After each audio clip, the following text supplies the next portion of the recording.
mean, you want to help me interpret this, co-host? Have you been following this case?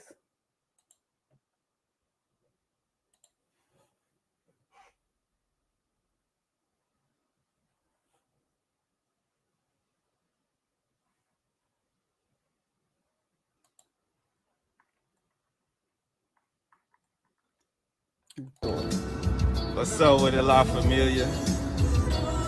Happy Sunday. Just had to pop in real quick.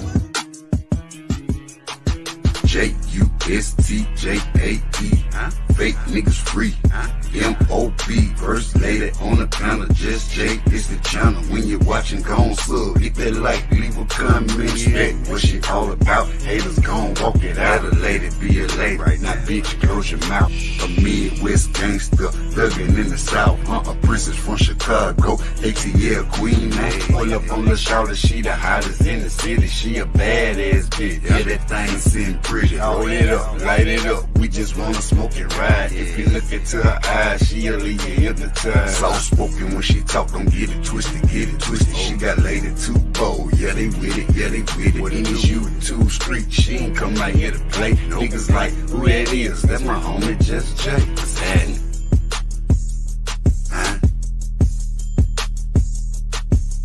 What's up with it, La Familia? Happy Sunday.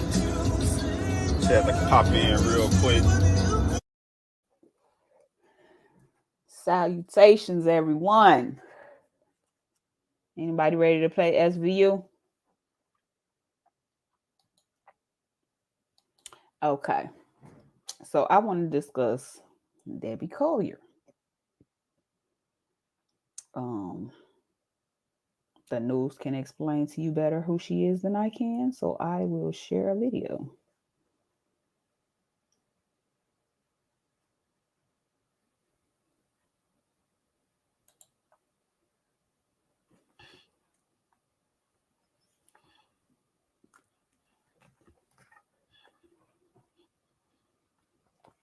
Come up, Cass. You supposed to be my co-host. Shit.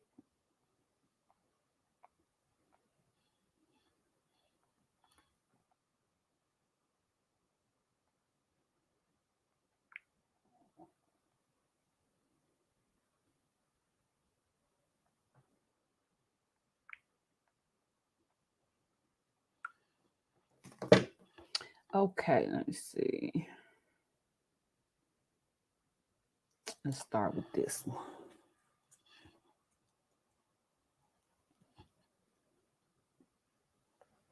Let's take a deep dive into what happened to Miss Collier.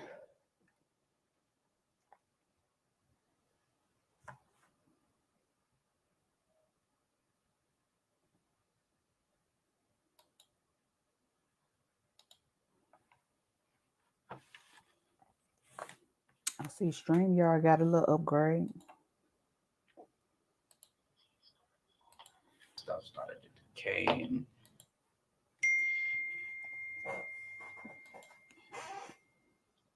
Are working to piece together what happened to Debbie Collier, the 59-year-old Athens mom who vanished and was found dead the next day. Her story is getting national attention in part because of the disturbing details just released in this case. Here's 11 Alive's Molly Oak with the latest. 59-year-old Debbie Collier was reported missing on September 10th. Her husband, who she lived with in their Athens home, told police he last saw Collier before they went to bed at 9 o'clock the night before. He told police the two don't sleep in the same room because he snores. The next day, he told them he got up and left for work, saying her vehicle was there. The next afternoon, Collier's daughter got a Venmo transfer from her mom for more than $2,300. It came with a message saying, in part, quote, "They're not going to let me go." Then on Sunday, September 11th, her rental van was tracked to a rural area near Tallulah Falls. Down a ravine more than an hour away from her home, her body was found, partially naked and set on fire, her hands gripping a small tree. That was a week and a half ago. No word yet if this is a homicide. Back to you. The sheriff's office says it's now working to identify persons of interest. We're told the GBI is now conducting an autopsy on Collier's body. Evidence from the scene is also under analysis at the GBI crime lab. Breaking news at noon. We just received the incident report after an Athens woman was found dead near Tallulah Gorge in North Georgia. Deborah Collier was found on September 11th Found down after the there. Sirius XM radio in the woman's car pinged. According to the incident report, Clark County police found Collier's body naked and partially burned. Police tell us she was also grasping a small tree in her right hand. Her cause of death still under investigation by the medical examiner's office. The report says the last known contact from Collier was with her daughter. The woman used Venmo, it's a money transferring app, to send her daughter about $2,300. It also included a note saying in part, "They won't let me go. There is a key to the house underneath the flower pot." Hey, Angie. Right now, police are still working to determine a suspect. If you have any information, you're asked to call police, and we are staying on top of the developments in this case. We will have more tonight on 11 Alive News beginning at 5. Good morning, Timothy. This the damn daughter and the daughter boyfriend and the husband. I'm not even gonna get into them first. Okay, so this the daughter boyfriend last year, y'all. He wasn't supposed to come to their house because he had a no contact order or some shit because of their domestic violence situations. But listen to what he say.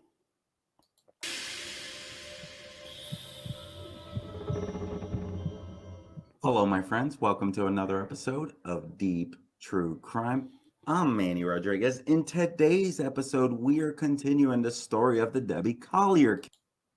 Nothing directly tying them to this case, but considering that this is a weird case, the last thing you want to do if you to come up, let's go ahead and dive into the new updates. Deputies found Collier stripped naked at the bottom of an embankment off a rural highway 60 miles north of her home in Athens, lying on her back with her hands grasping at a tree and with charring on her abdomen. There were remnants of a fire nearby, as well as a partially burnt blue tarp and a red tote bag. Her rented Chrysler Pacifica, which led police to her location, was abandoned alongside the road. But Fox News Digital obtained a police body cam video from the Georgia police that shows the on and off again boyfriend. So they're about to show a video from last year, but just listen to him. Of the daughter, Amanda Bearden, arrested outside her home in September of 2021 for violating a no contact order and banging on her door in a dispute over money, which he claimed she was siphoning directly out of his account, despite. Keep that in mind that she supposedly sent her mama $2,385. An ugly Through breakup. Venmo. Listen to the body cam footage, and then we'll continue to discuss after. Living here? I haven't recently, but still been taking money from my car, and that's the only reason we've had any contact. Because every week she takes $500 or $600 from my check, and I just don't see how that's right. Does dope with my money. Like I've made over $30,000-$40,000, and I'm completely broke because she spends it all on drugs. My issue, there's clothes in the house that is mine. Tell me what happened when you came over here. I asked for my clothes, and she said I needed to. I just got here. I haven't done anything wrong. That window's been. Can I just leave if she's not going to give me my stuff? He nervous. He gonna go to jail. That's why he acting like that. But just listen to what he say. Hey, Sunkiss. I'm trying to figure out what's going on somebody's door this early, causing scene. So, I understand. I like stuff's been stolen or whatever. She said to not ring the doorbell because her cat was. I just knocked on the door. I haven't done anything that they're saying. They've already made false charges against her. Y'all talking over each other. He's a former MMA fighter. The first time you made a sale online was also.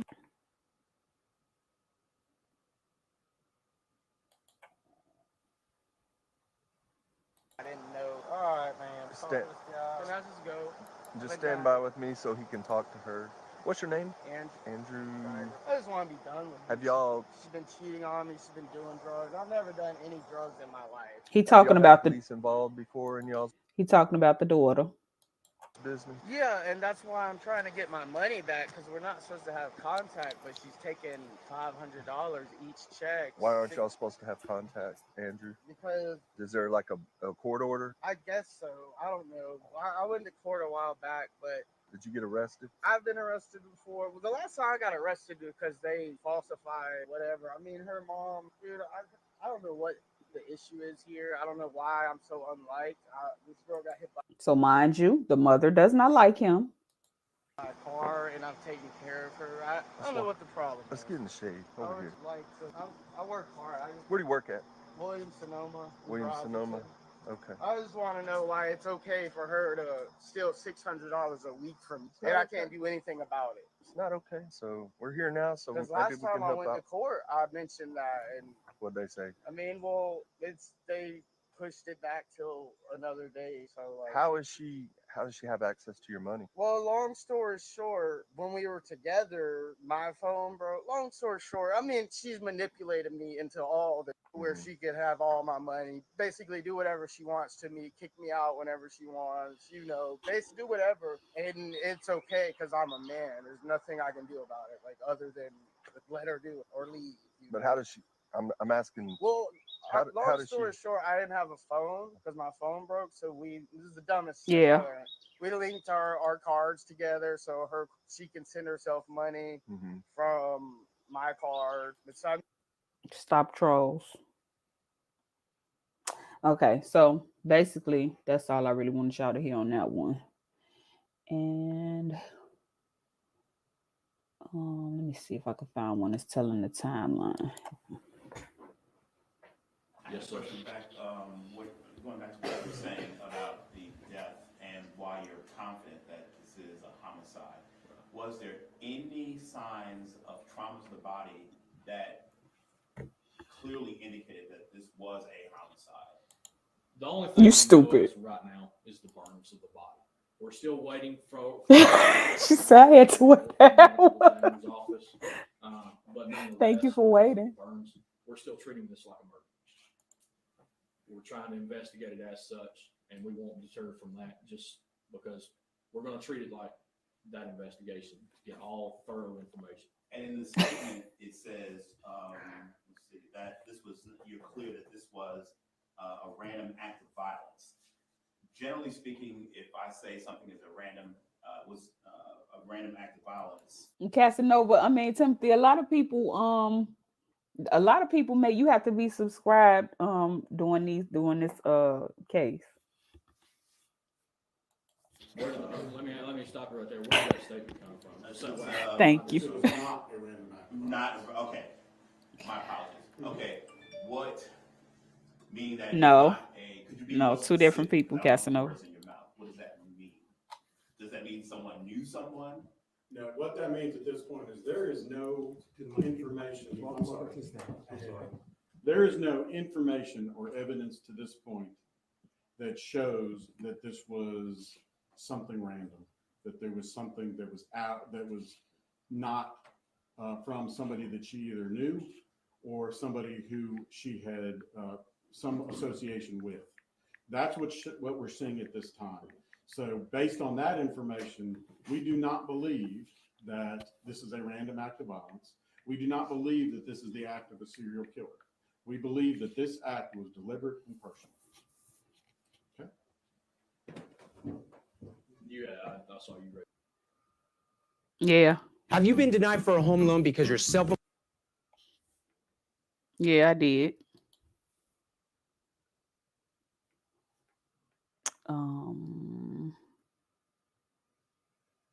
I want them to do the timeline.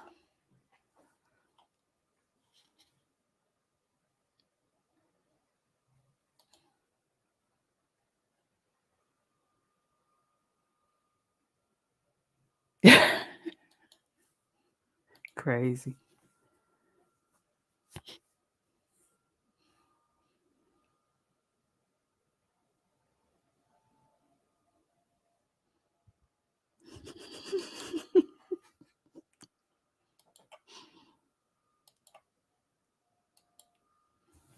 Yeah, Timothy, I do that on purpose.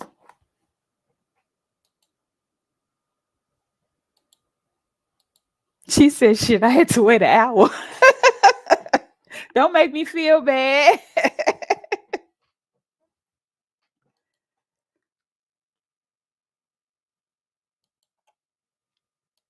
They don't want to play. Oh, there you go. Chilling new details after a missing Athens mom was found dead in North Georgia. Debbie Collier's body was discovered in a wooded area near Tallulah Falls the day after she went missing. A police report indicates her car was actually spotted there a day before she was found. Tonight, law enforcement is working to crack this case, and Joe Ripley is walking us through some of the new evidence uncovered in the police report.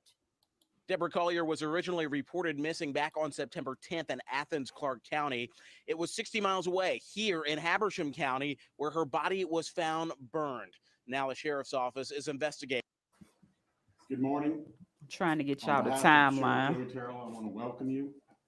To begin with, I'd like to give you a brief synopsis of where we are to date on the investigation. The results of the autopsy are still pending. The results regarding the analysis of the items we've submitted to the crime lab are still pending. We are now just beginning to get responses to the search warrants and the subpoenas in the case to date. We can tell you that we have received additional footage from a security camera from a business near the Family Dollar store. That additional footage shows us that Deborah Collier walked out of the Family Dollar store at 3:09, got into her van, and remained in her van in the parking lot for 10 minutes before leaving the parking lot and heading south on Georgia 15, Highway 441, US 23. Facts. This tells us Facts. that the time frame is actually narrowed a little further. This case just so damn weird, though. For this case to begin at 3:19 p.m. on Saturday, September 10th, and ending at 12:44 Sunday, September 11th, the time of the discovery. Please understand that this case is very complex in nature and has a lot of questions and unknowns that aren't found in a typical death investigation. It is going to take significantly more time than the 19 days that have passed since the discovery to solve this crime. My friend used to pay $106.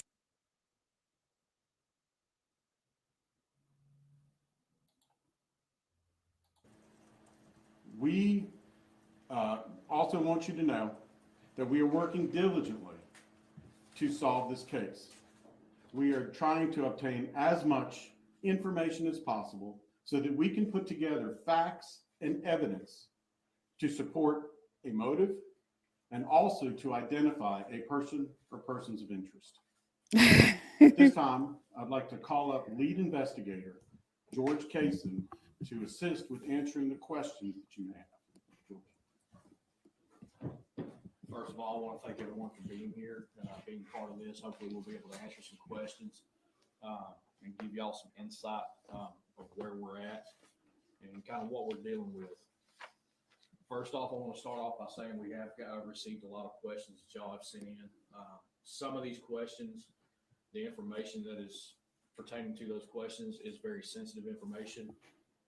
We will try to answer them to the best that we can, but there will be information that we need to retain just for the simple fact of it being very sensitive, and we don't want our potential persons of interest to be able to get a hold of this information. So they got persons. It does not jeopardize the further They know who did it. Like I said, they just got to get evidence. Them. Of our investigation.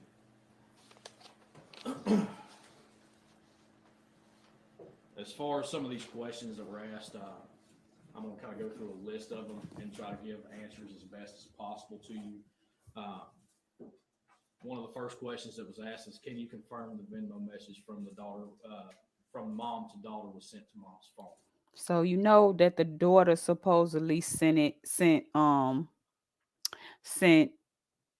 mama supposed to have sent the daughter a Venmo message.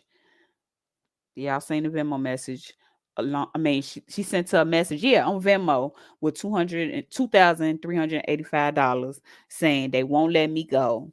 The kids and I love you. The kids in the blue pot. Who is they? We're still waiting more information that we have requested to confirm or deny where the Venmo was sent from, but we can confirm that Amanda did receive the Venmo. She did receive money. I remember her boyfriend said that she used to attach their account so she could take his money.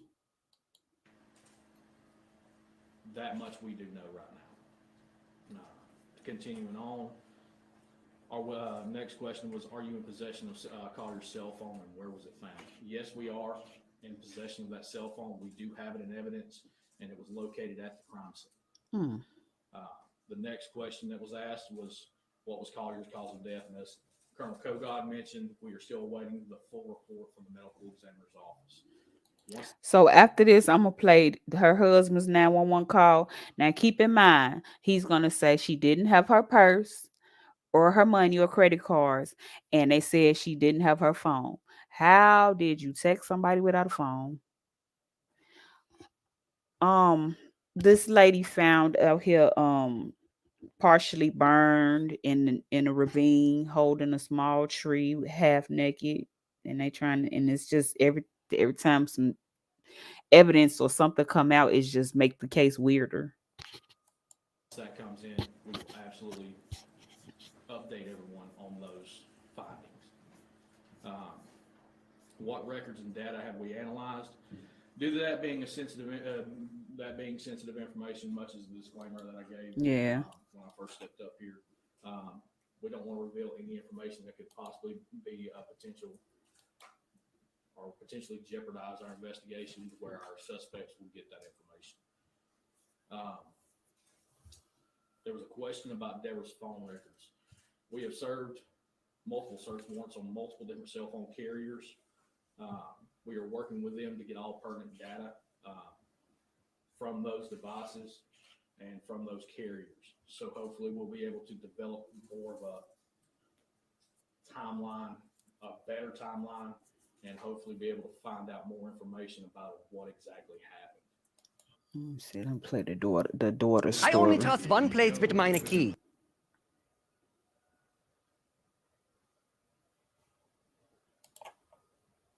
Your murder. Daughter who received $2.3 thousand Venmo before mom's murder has criminal history. Amanda Bearden, the daughter of slain Georgia office manager Debbie Collier, has a lengthy rap sheet. Georgia police have not yet publicly identified any suspects in the search for whoever killed Debbie Collier, a 59-year-old real estate office manager who police found stripped naked, burned, and dumped at the bottom of a hill in the woods a day after her family reported her missing earlier this month.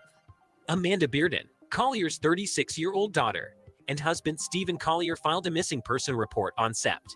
10 after the daughter said she received a Venmo payment of $2,385 and a cryptic message reading, "They are not going to let me go, love you. There is a key to the house in the blue flower pot by the door." The next day, investigators in Habersham County found her dead a quarter-mile off a rural highway where her rented Chrysler Pacifica had been abandoned. Bearden, who Fox News Digital has learned is well known to her That don't sound weird to you? hometown police department, has a rap sheet going back more than a decade for numerous domestic violence calls involving different men with whom she has been romantically involved. Now they talking about her daughter. This is her daughter rap sheet. According to reports obtained by Fox News Digital. In 2008, prosecutors dismissed an obstruction charge related to a domestic call to her apartment after she successfully completed a 6-month pretrial intervention program. Court documents show police found her with a 6-inch scratch on her face after they said witnesses told them a female was being beat up by a male inside.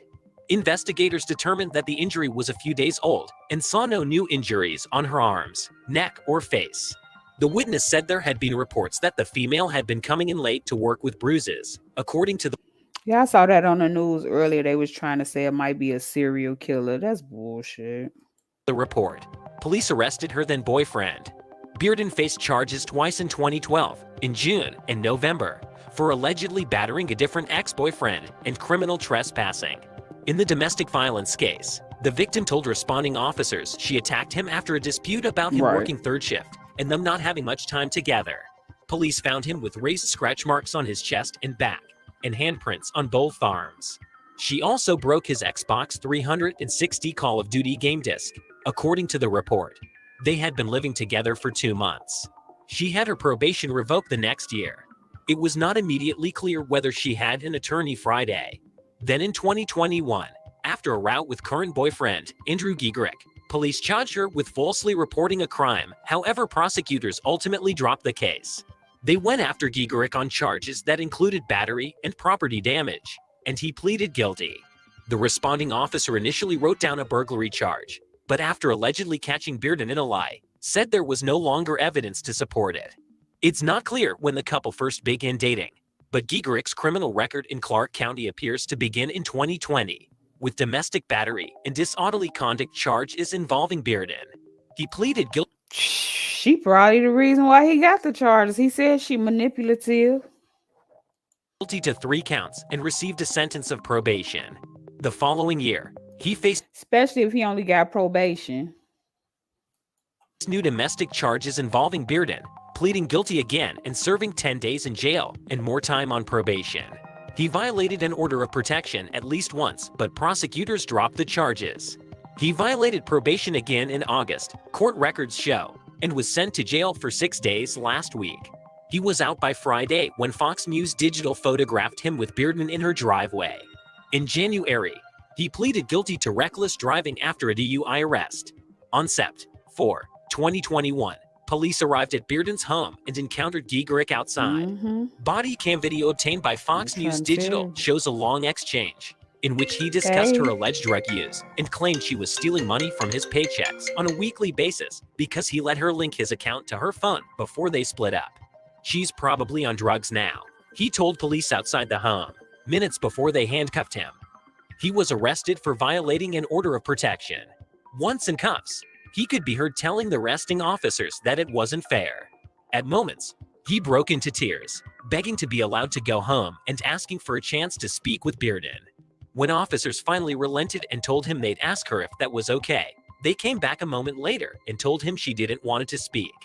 Throughout the encounter, police repeatedly told him he couldn't be on Bearden's property in violation of the order and that he needed to seek relief in civil court if she had been stealing his money. Giegerick's attorney did not immediately respond to a request for comment. The couple appears to have since reconciled and arrived at the house together Friday.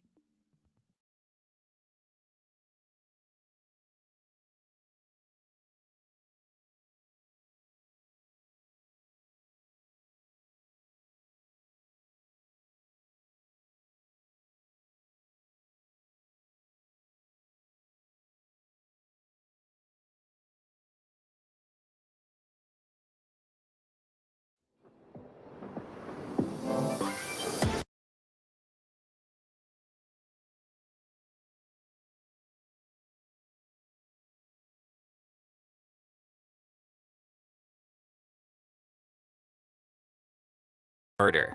Daughter who received $2,300 Venmo before mom's murder has criminal history. Amanda Bearden, the daughter of slain Georgia office manager Debbie Collier, has a lengthy rap sheet. Georgia police have not yet publicly identified any suspects in the search for whoever killed Debbie Collier, a 59-year-old real estate office manager. Number 1. Yes. Came home. My wife wasn't home. Her driver's license still in there. The rental car's gone, and her daughter's here. And we were kind of worried about what's happening and where she's at. I was wondering if you could send somebody over here. Okay. Does she have any medical issue? Does she have like Alzheimer's or something like that? No. She's 59 years old. No, she has no medical issues like that.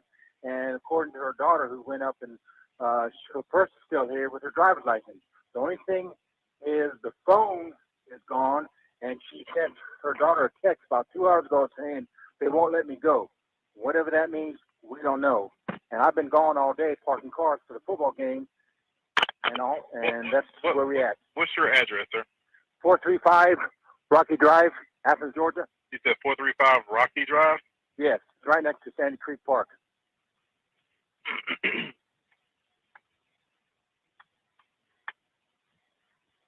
Okay, so she sent your daughter a text message saying that My stepdaughter. that they won't let her go, Yeah, she got a text message saying that. and it come from her number, right?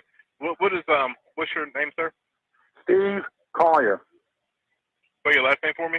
Collier. And your wife's name? Deborah. Deborah. We call her Debbie, but it's Deborrah. Same last name? Collier, yes. How old is she? At 59? 59. She just turned 59. You just returned home, right? Pardon me? You just returned home, right? Yes, I just returned home. I was parking cars until about 4:30, and when I came back, the van that she had rented because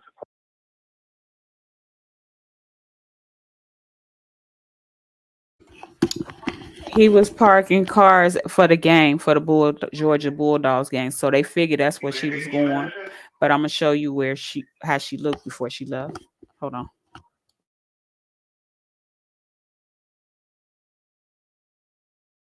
clothing shop was gone. I figured she was shopping for food. Okay. So and her car is there? Pardon me? Her van's not here. Okay. But her driver's license and what else is there? Right. Home? Yeah, her driver's license is here. What else did she leave? With a purse or anything else? Yeah, she left her purse, and her credit cards are here. When was the last time she was seen?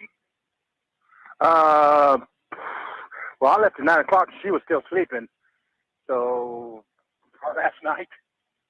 I mean, she went to bed last night, and I left, and the van was here. So is your stepdaughter there though? I mean, did she see her today? Pardon me? Did your stepdaughter see her today? Wait a minute. You say stepdaughter. Did she see her or? Say that again. I'm trying to control a dog. Okay, your stepdaughter. Did she see her? No, recently? no, nobody has seen her. I was probably the last person to see her last night. What time? You said 9 o'clock last night. Yeah, about 9 o'clock when we went to bed.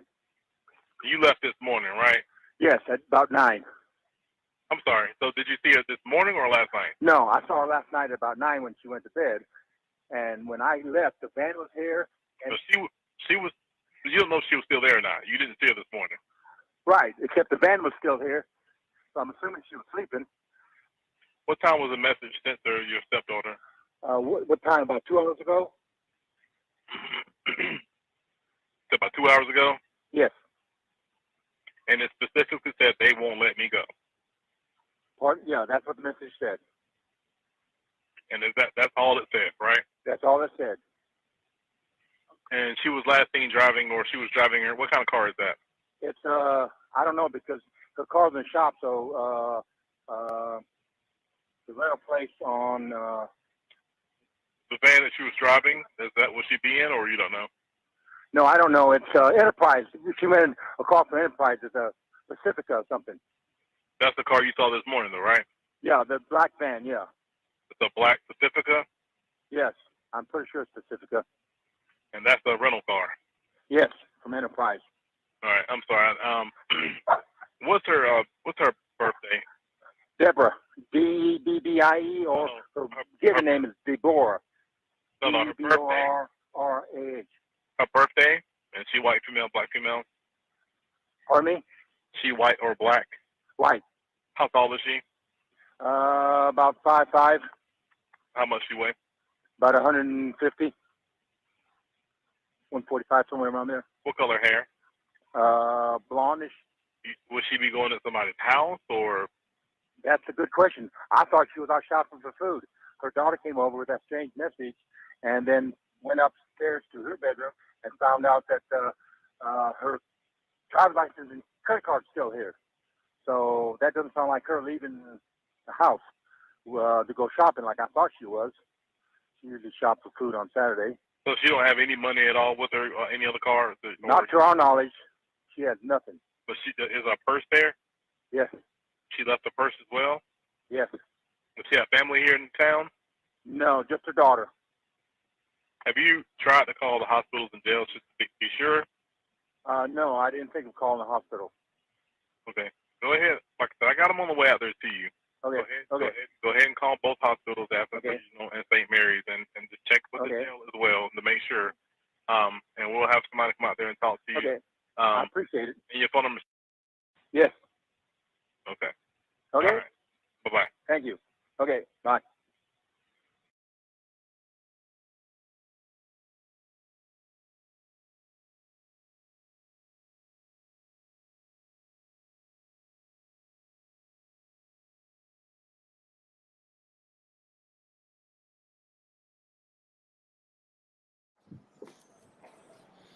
Hey guys, welcome to Forward.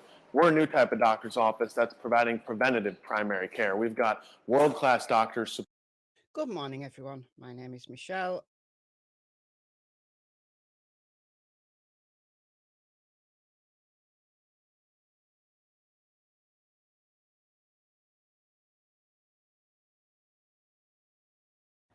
Developing out of Habersham County, investigators have an update in a Georgia mother's disturbing death. She was found partially clothed and burned in a heavily wooded area more than 50 miles from her home. Fox 5's Kevin Stewart has more on this disturbing case.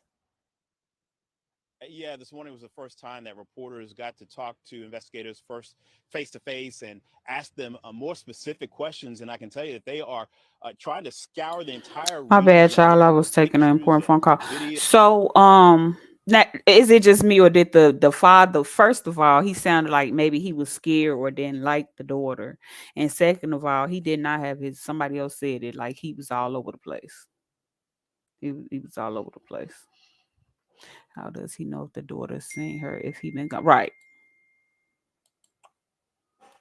Try to connect the dots and trace Debbie Collier's movements. And to that end, I want to show you this video. It's actually a snapshot that was just released this morning, the day before she was found dead.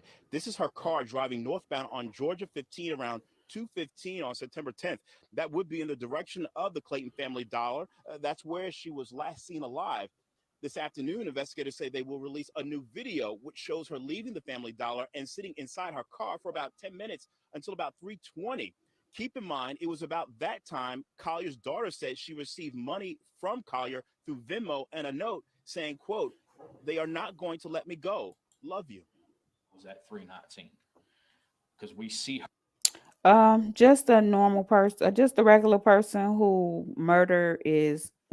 she was found murdered, and the way she was murdered was very hateful and mysterious, and the case has been all over the place because every time they feel like they gotta leave, something new happens.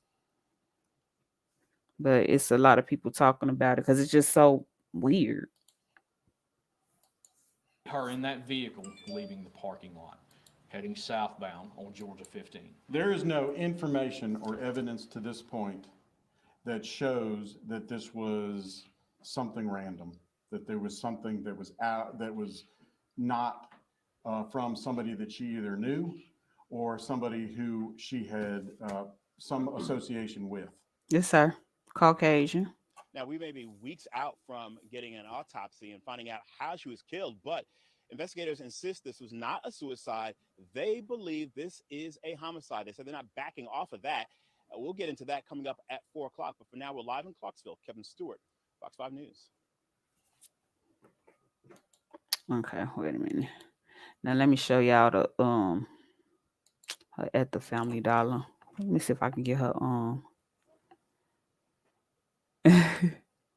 When I first heard it, I thought she was black, but yeah, this case just is real eerie. For real. Son kids, it is really off. Let me see if I can find her death, her the scene where they found her at.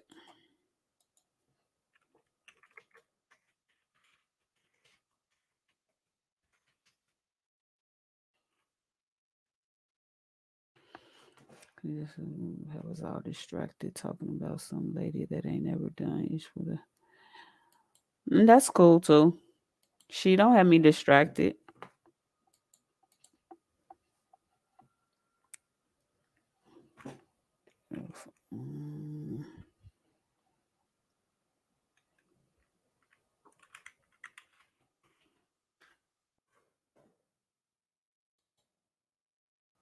Yeah.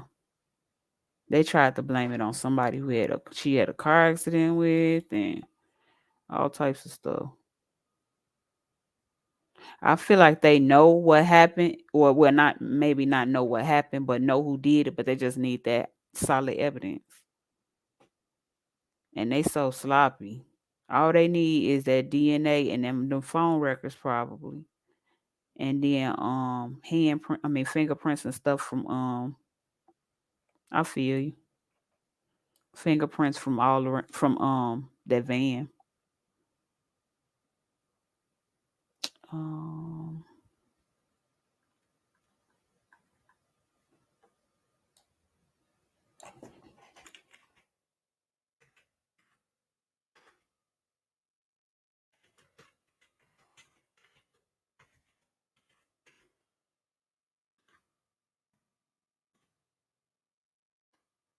just a murder mystery. A lot of people like getting into that stuff.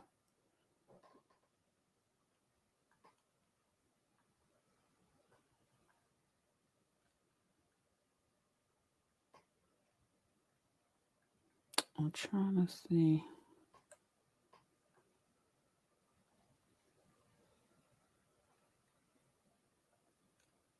Okay.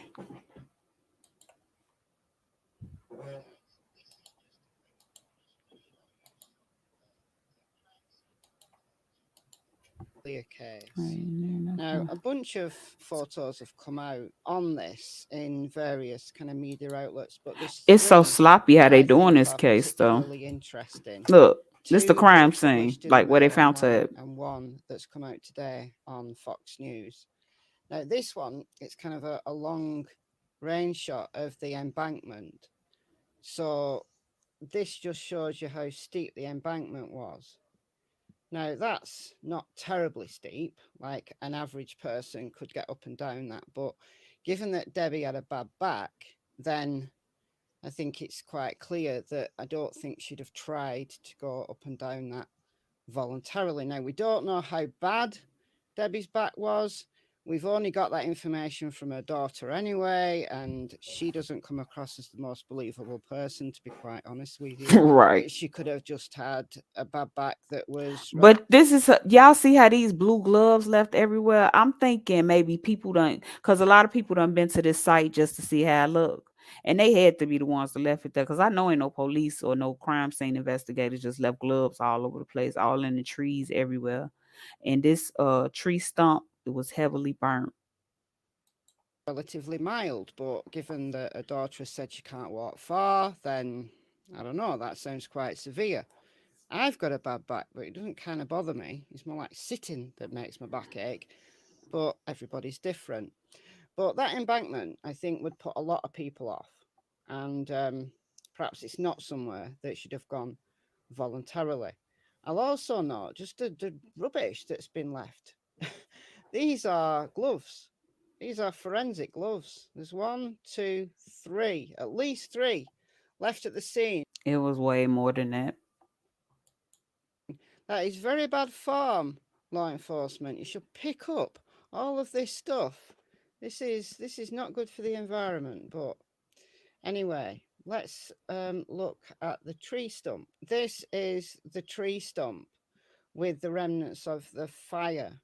So it looks like kind of this torture or ritualistic. Because, oh my God, this is horrific. Root thing that's kind of stuck out here has been burnt. It looks like recent burning. And there's one of those forensic gloves right there. I'm assuming that's the stump. And that's the glove. So the fire was here. And then I think Debbie was found further down. I think they said Debbie was further down the embankment. So she tried to laying on her back, holding onto a small tree. What I was about to say, I don't think forensics left them gloves. I think people done been out there trying to collect their own information. They found a unused round. It may not be linked to this case, but it's just some crazy stuff going on. run away, possibly. The most heartbreaking one for me is this one. This has only come out today on Fox News Digital, and it was embedded within the same article that people. And this is part of her clothing or her rain jacket. One day, shouldn't they have taken that? Like, it's real sloppy how they did it too, because they left evidence behind, if you ask me.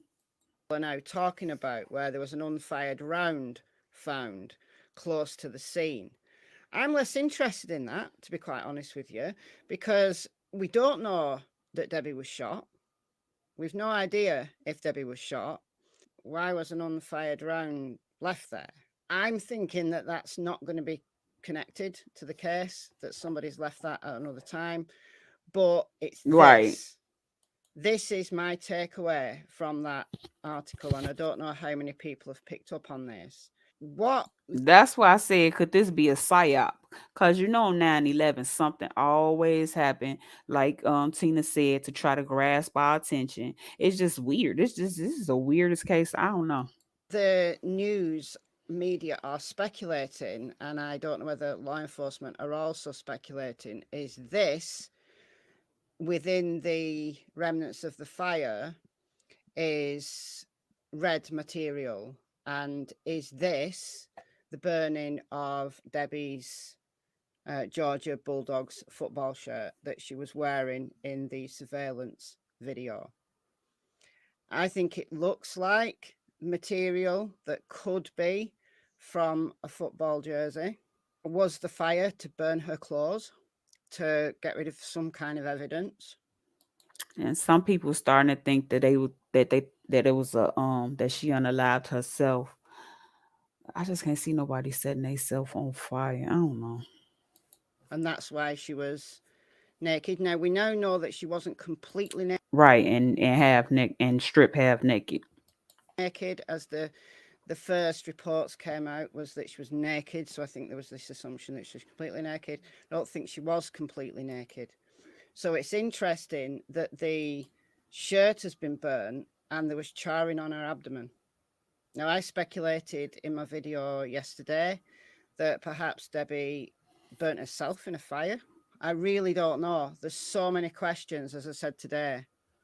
There's so many questions. I mean, I focused on that football shirt. I think there's a significance in that. Now, obviously, she was running too late to go to the game. I think we've all established that.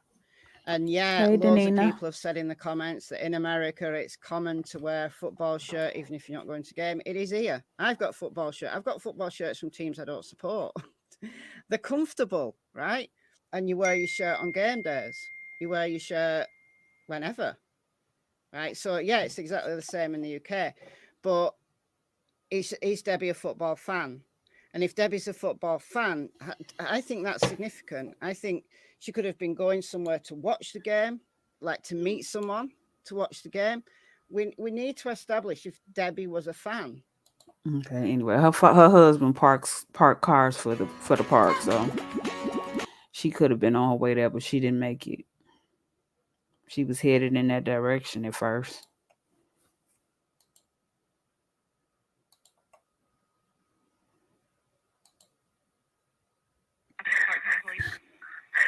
Hi, my name's Amanda Bearden, and I filed a missing persons report on my mother last night, yesterday, excuse me, and I was just... But wait a minute, because I was on the phone. Did y'all hear the husband say his wife did not have her purse or her phone with her because the daughter went upstairs and found it on the bed? The wife walked into Family Dollar with her purse on, but I'm going to show y'all that in a minute. Just wondering if maybe I could speak with the detective that's been assigned to the case. Do you have any further information? I sure do. I mean, do you want the case number? I mean, I the case number so I can look it up that way. Bear with me just a second. I'm sorry. That's fine. Okay, it's 2022 dash 0910 0216. 216. Yes, ma'am. And the detective may not actually be in the building yet, so I may have to get you a patrol officer, okay? So just bear with me just a second. Okay. Exactly. My thing is, why is the first thing you do is jump to thinking she was missing, and it's only been a few hours since you had seen her. But they slept in separate rooms because he snored. That was weird to me too. And it seemed like somebody, because he was talking to somebody, because he asked somebody a question in the background too.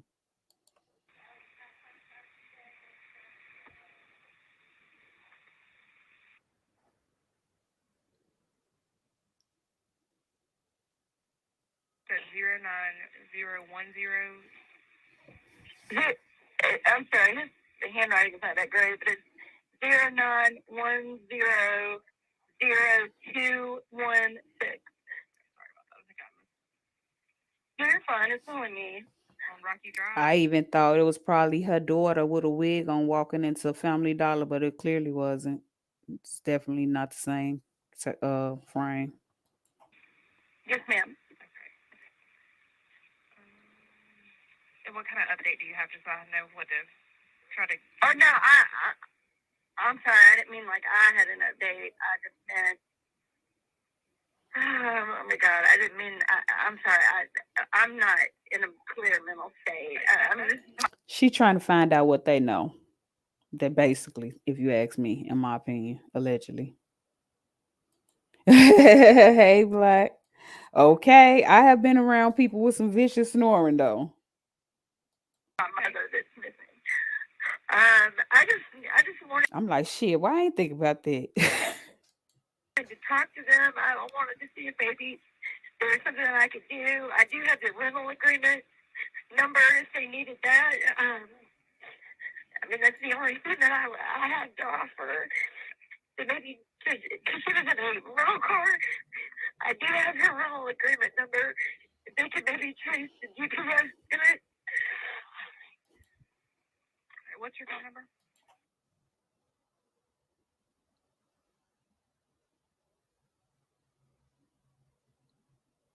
I'm her daughter. Yes, ma'am. Take a deep breath for me, okay? I'm sorry. It's okay. It's okay. I'd be upset too. I completely understand that part, like being upset about it. So the officer that took your report is already gone for the day. He worked last night. And then the detectives, I don't think they're in the building right now. They're kind of working on an on-call basis, so I don't know that I can get in touch with them unless I have something, fresh to give them, and that would be something. But I can see if I can get another officer to call you back, okay? We've got the bolo out for her. We got everybody, keeping their eyes peeled for her and that kind of thing. So, I'm not trying to be a smart aleck here or anything, but do I need to hire a private detective maybe? Because I mean, and I'm not trying to be ugly or anything, but Does she need to hire a private detective? She asking the police this. I don't understand why I mean, I know you don't know everything, of course, but why hasn't what I've asked being done? Like, why isn't the GPS in your van being traced?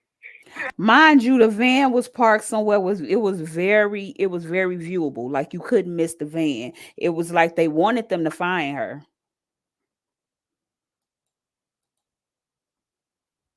Do I need a private detective to do that? I mean, I'm not trying to be ugly or anything. I just, the most help. Okay, so here's the thing. She's an she's an adult. Right. Okay. So that makes things a little more difficult because people are allowed to leave and go and do things without telling other people.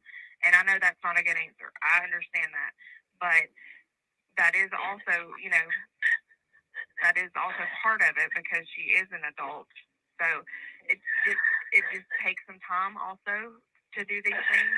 And so I don't specifically know what they've done yet or not. I wasn't here last night, so I don't know. But from my understanding, they would be doing everything that we know to do currently.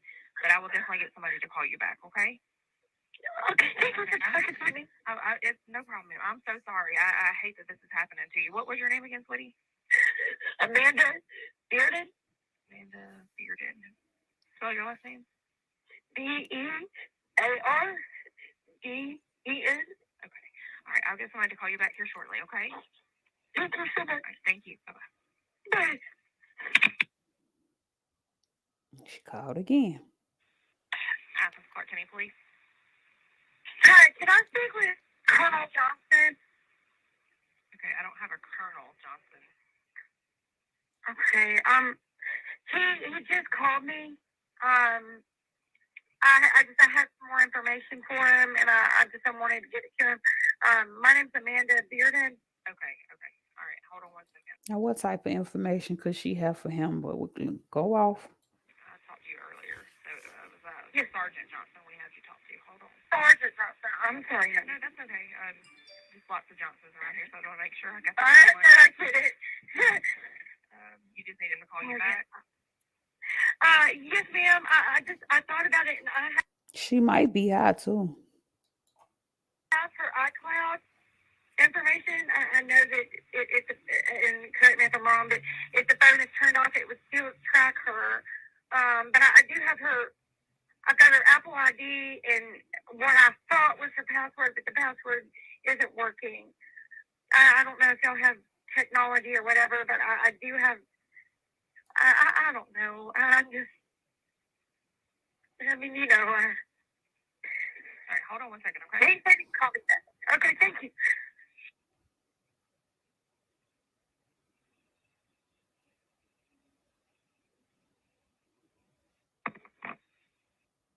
Just open the fridge. Prices are up.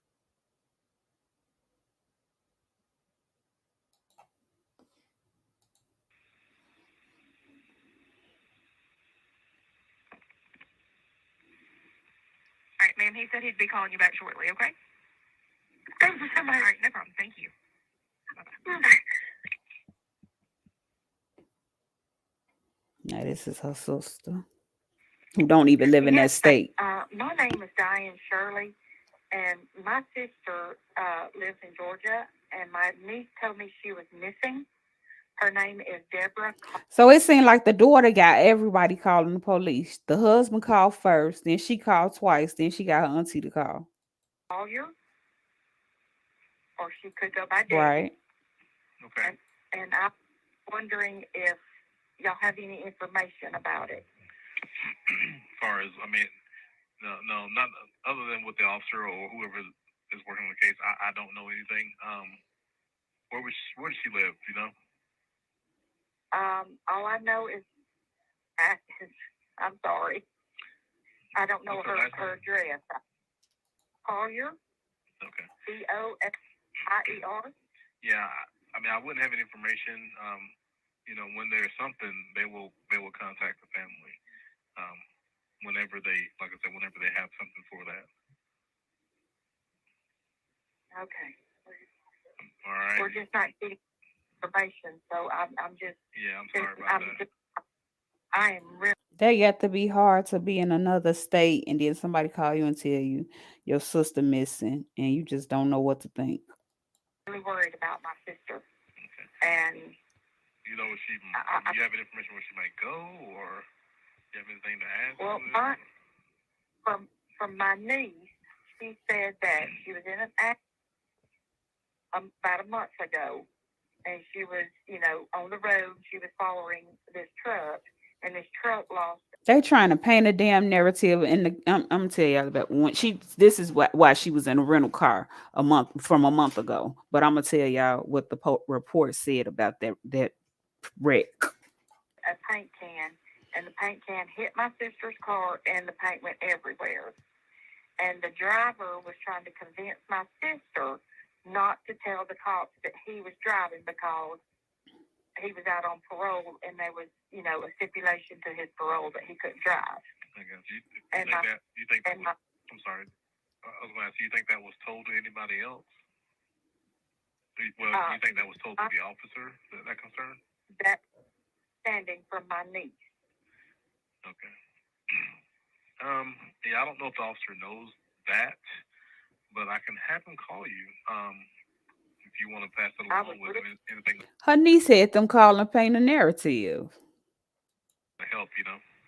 Allegedly. Yes, I would really appreciate that. Yeah, that's all right. Because I'm in I'm sorry, go ahead. I'm in Alabama, and you know, I really do. she won't, she's not communicating very well with us, and I really would like to know what's going on. I got you. Yeah, since you may have insight on that, I'll have the sergeant give you a call. Is that okay? Yes, sir. That would be wonderful. All right. And what is, let's see here. Excuse me. What's your name? My name is Diane Shirley. And your phone number?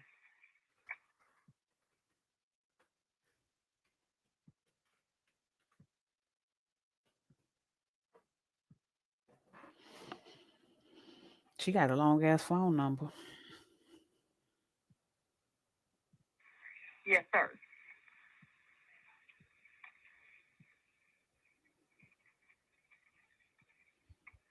And this is your sister, right? Yes.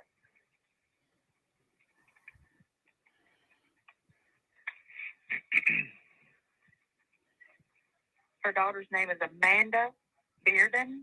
She would have been the one that would, her and her husband, Steve Collier, would have been the ones filing the report, was my understanding from Amanda. Okay. Amanda doing a lot of talking. Okay, this ain't Tyler, all right? All right, thank you so much. Okay, wait a minute. Let me see if I can find a short video. Most people are really in my hand. They're like, do you?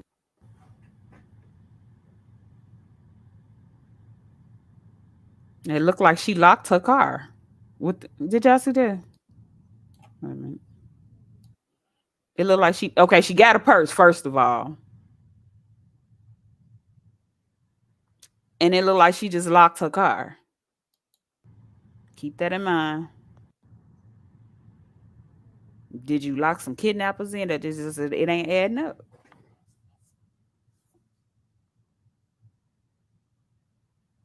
And that's everything that was used to kill her. Well, beside whatever else they did that I know of.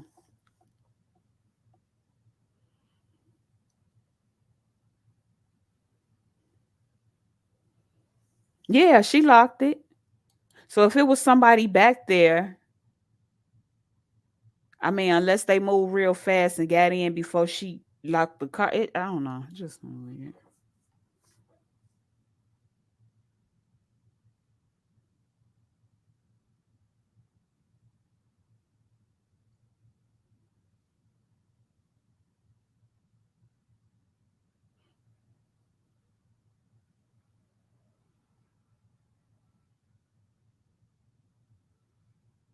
She don't seem like a person in distress or nothing.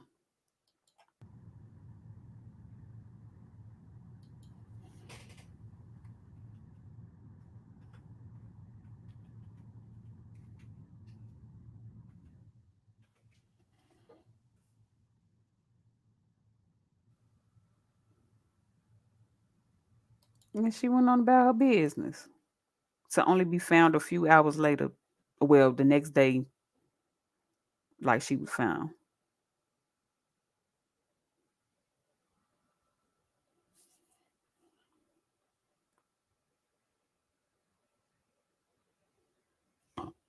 But her weird movement in the park, it was the movement in the parking lot. They said she sat there for 10 minutes.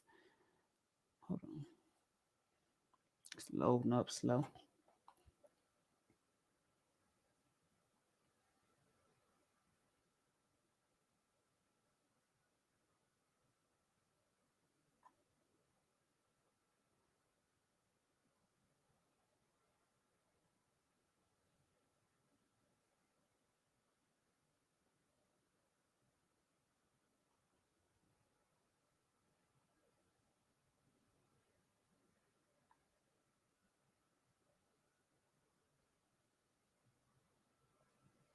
He put a timestamp in it, but see, that van was meant to be found. You see how it was parked? That van was meant to be found. And how was she? I guess she might have checked the weather to know to have a poncho, because she bought a poncho, a red poncho.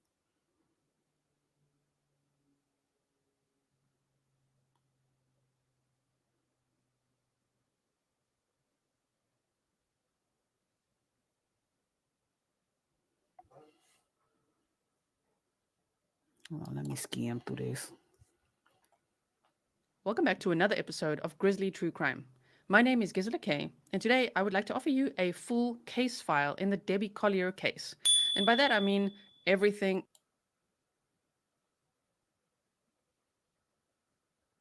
Okay, here go the parking lot.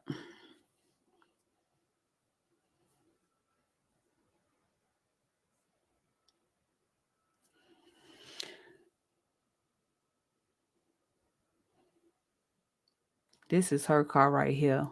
This ain't the beginning of the footage because she parked right here at first and then she move up here before she go in the Family Dollar.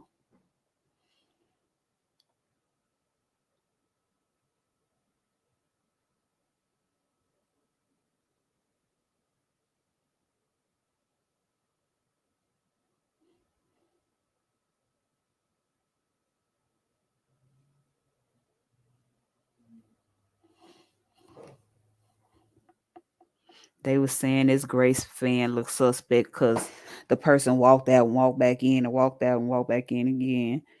That lady went the opposite direction from her.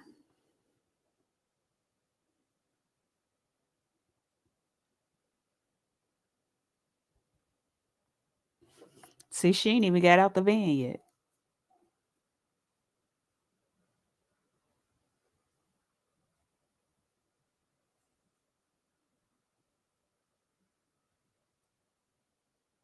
She sat in there for a minute before she even went in.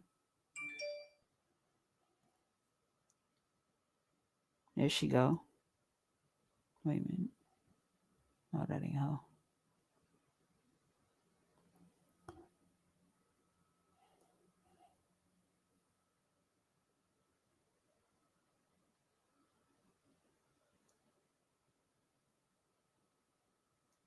That's interesting.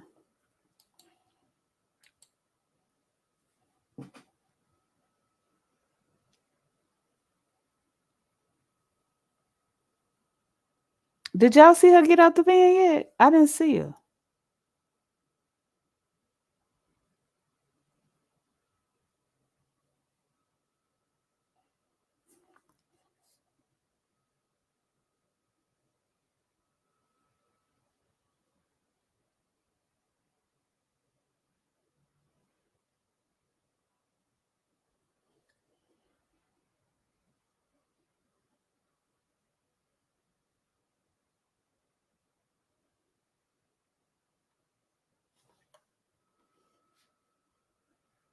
Right, and she got on red. You not gonna miss her.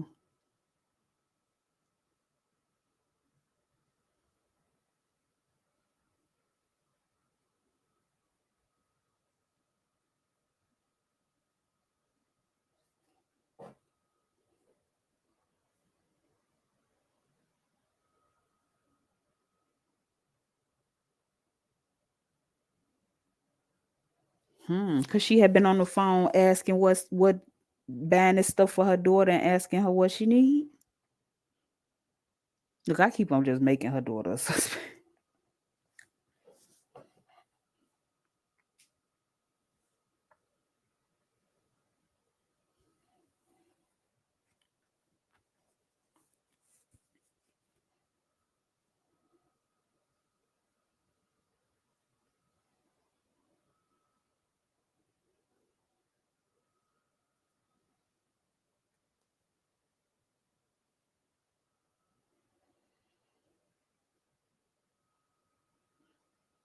It could be. It could be a psyop. Like I said, it happened on 9/11. All I could do was sit here and look at the details. I mean, it ain't hurting me.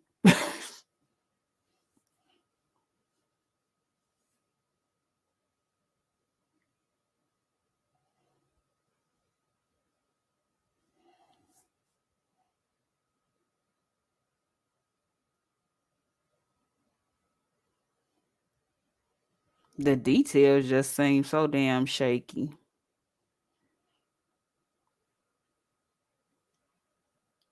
I know she ain't still sitting in the damn car.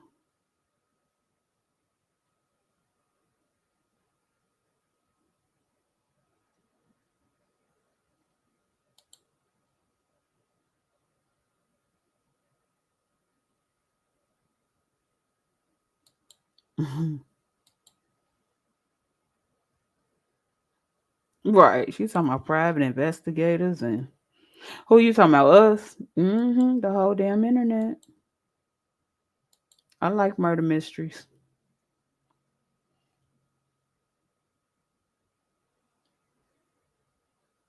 Especially when they don't add up.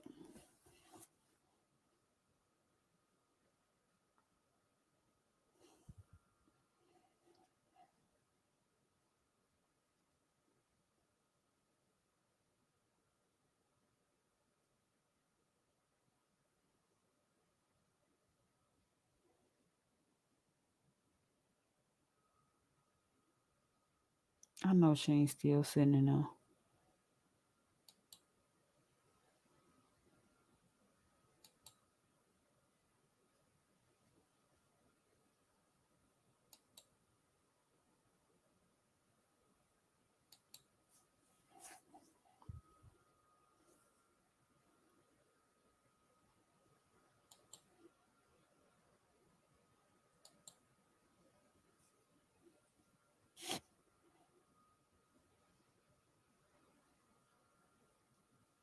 I think she walking back to her van now. I know I seen a clearer picture of her getting out and getting back in though.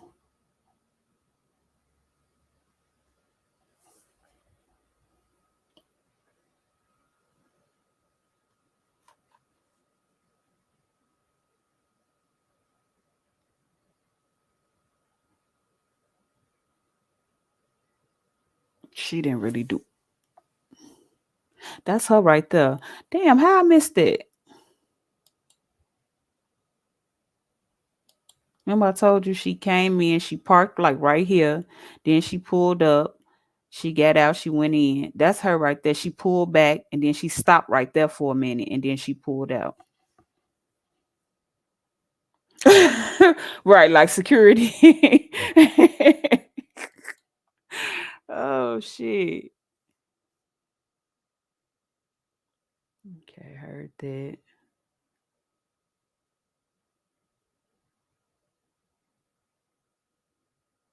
Okay, here goes some crime scene footage. Shh. The weapon was a fire. They set her on fire unless they did something else to her.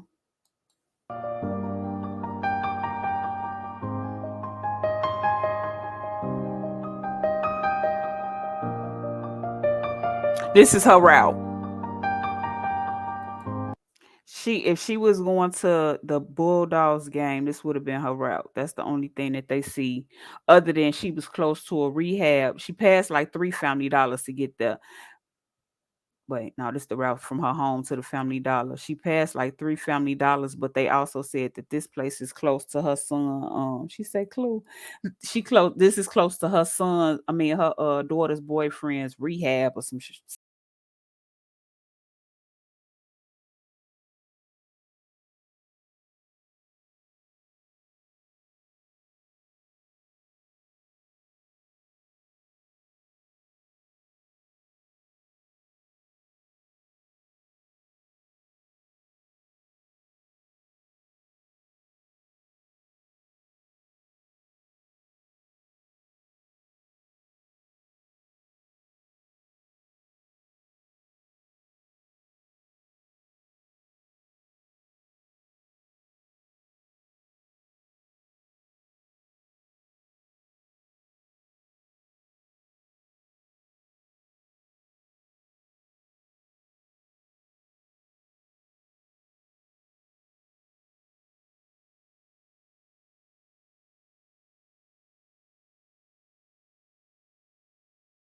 Where there's a memorial.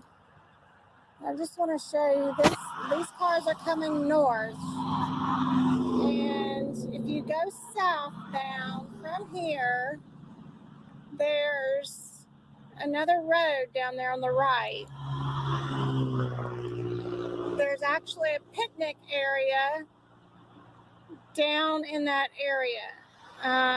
Just as soon as you take a right, there's a picnic area down there. So I'm thinking, what if she met somebody at that picnic area before she went to Family Dollar. That's the only thing I can come up with. You know, why would somebody drive so far north to get to a Family Dollar when there were so many other stores between Athens and here?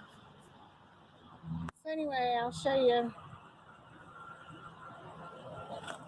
Here's the... Yeah, that's these sleuths going out there leaving them gloves. That's bogus. They tainting the same because the crime investigators already did a bad job by leaving stuff out there.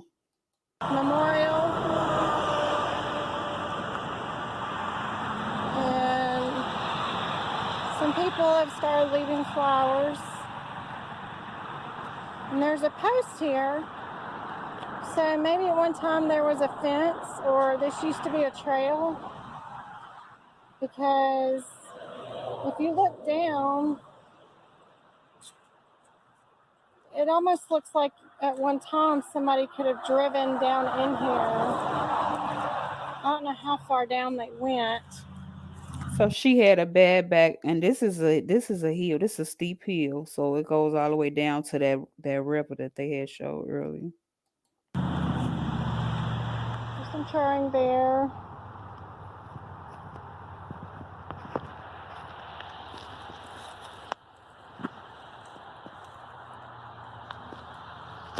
Well, it looks like this is the trail because there's crime scene.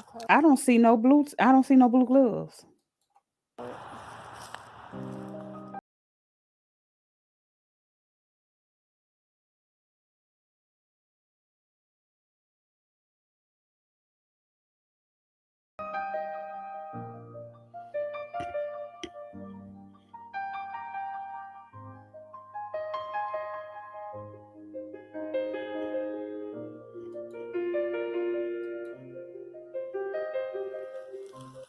There's an area there with some rocks.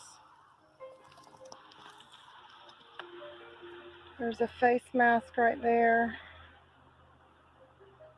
You know, it was very She windy already the been last found. few days, so things have probably... She was already found. She ain't no missing person. She was found half naked with her stomach burnt on her back down a ravine holding onto a small tree. That's why it's so like gory. And she ain't missing. What's up, Slow Burn? been blown around. So whatever the investigators and coroner's office left behind as far as masks and I don't see no blue gloves. gloves are probably...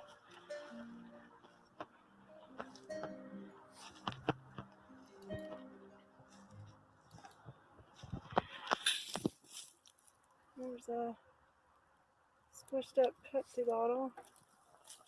There's more tape, so I guess this is it.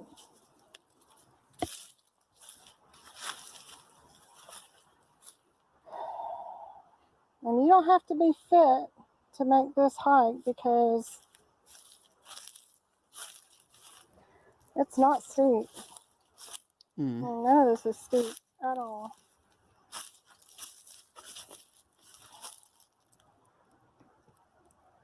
Yeah, that must be it, guys. That's the tree there. No, ain't not one blue glove in sight. That's the tree right there. Oh, downstairs, close the sliding. I bet. Hey, House of Nathan. They had Nancy Grace on the case, I think. No, it definitely don't happen on the first 48.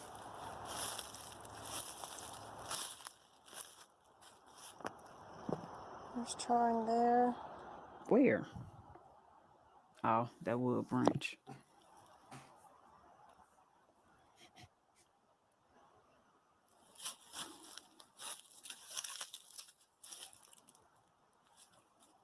Oh, dear Lord. This poor lady. So there's the root ball. Oh, okay. She I don't said know that that looks like charring or not. she was at the wrong tree. It could have been.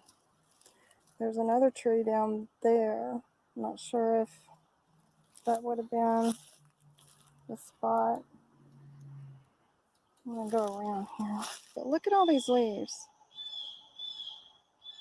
And we were in a dry part.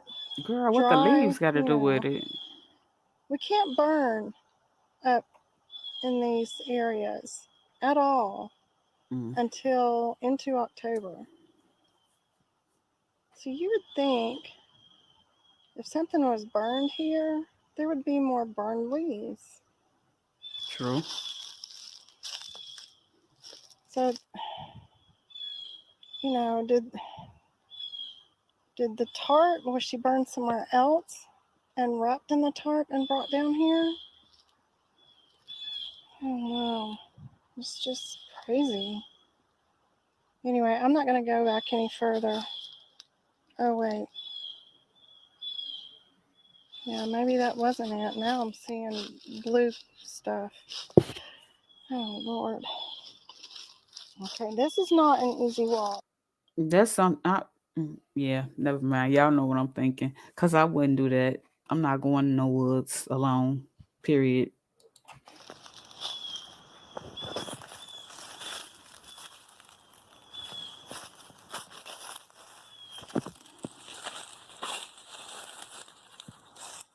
But you don't have to be physically fit to do this. It's just, you got to find your footing. You know, it's like people went over this.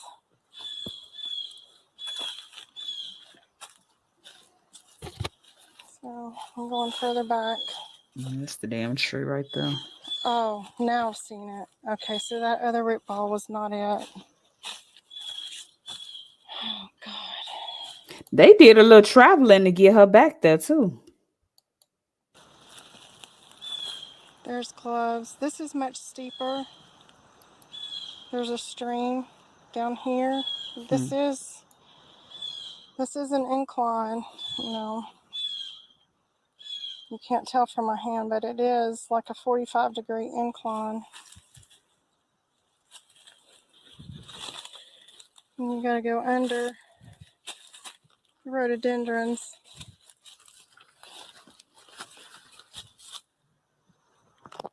To get here. Look, gloves all in the tree. There's a glove. And just to show you, there's another glove. And down in there, way down in there would be a stream.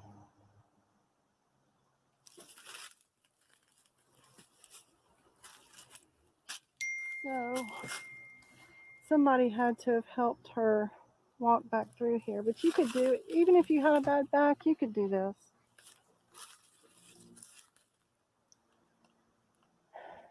And that tree was cut recently.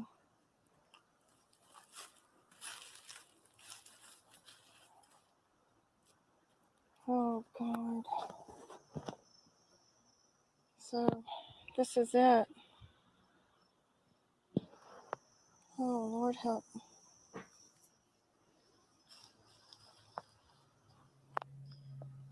You can see. They left all types of stuff. They go to blue tarp. That would be the corner of a tarp. That red could be part of the tote bag.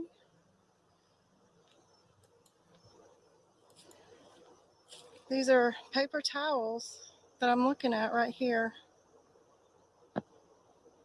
Oh, this poor lady. I know. Right. Just makes you sick. Tell me. Right. That's why I think it's people just coming out there observing the crime. But that's tainting the I don't know. Maybe they got all they needed from now. Look, blue tarp. Made a whole lot of heart to go. A lot of people been going up there. Down that direction, that's steep.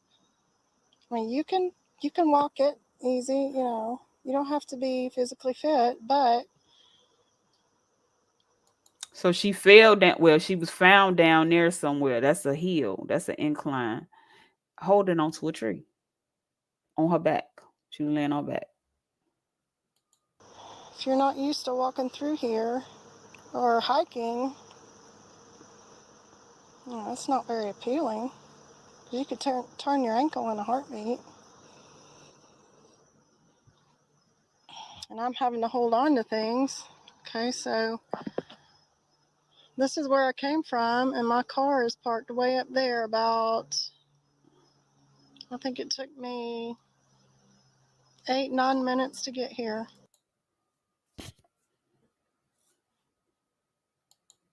My mom was my everything. You start trying to squeeze Somebody these took my tears whole out. world from me. I started going My thing is, if you gotta cry, you gotta. If you feel like crying, you're gonna cry. Why would you try to squeeze tears out?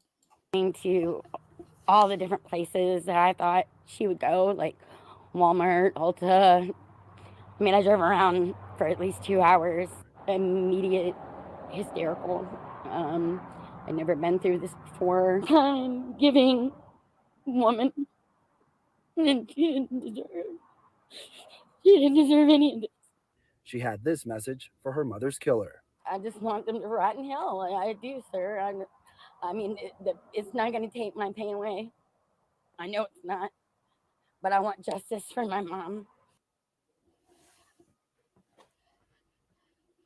That's her boyfriend. We sleep with stuff in front of our back door and our front door because we didn't have anything to do with this, so we're a little. Wait a minute. Wait a minute. What does the phrase say? They ain't asked you, did you have anything to do with it? This man said the first thing he said was we ain't had nothing to do with it. Talking about never mind. Had nothing to do with this, so we're just No, I trying to know. I protect bet. ourselves at this point. He said that they was sitting at home just chilling, watching TV. That's so crazy.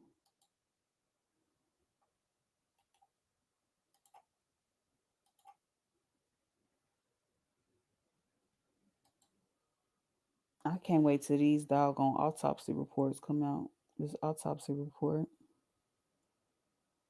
Hold on, here go another one.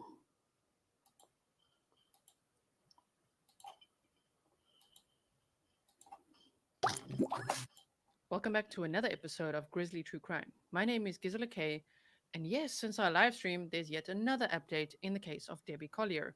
And this one's important This was because 2 now days they've ago. identified who this trucker is. So it's actually not Amanda's boyfriend Andrew, who also had a DUI at the time and all of that. Oh.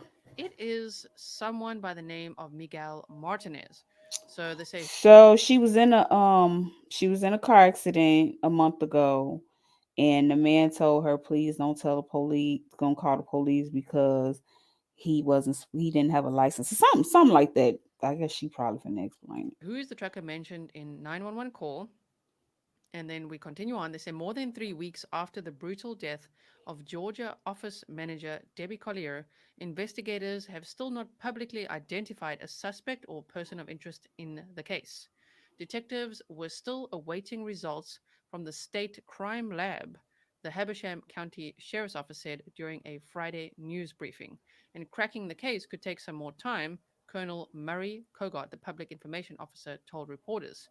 One potential lead from early 911 calls, which was from Debbie's sister, Diane Shirley, which Fox News Digital was first to report last week, appears to be an exaggeration.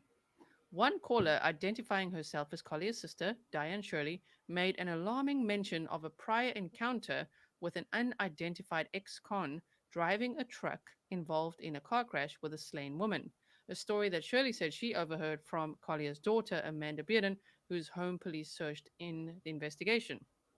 Now, the thing is that in that 911 call, Diane Shirley does say Amanda told her the story, and Amanda said that this crash had happened. Everything she said Amanda told her. I feel like Amanda told her to call the police. A month before.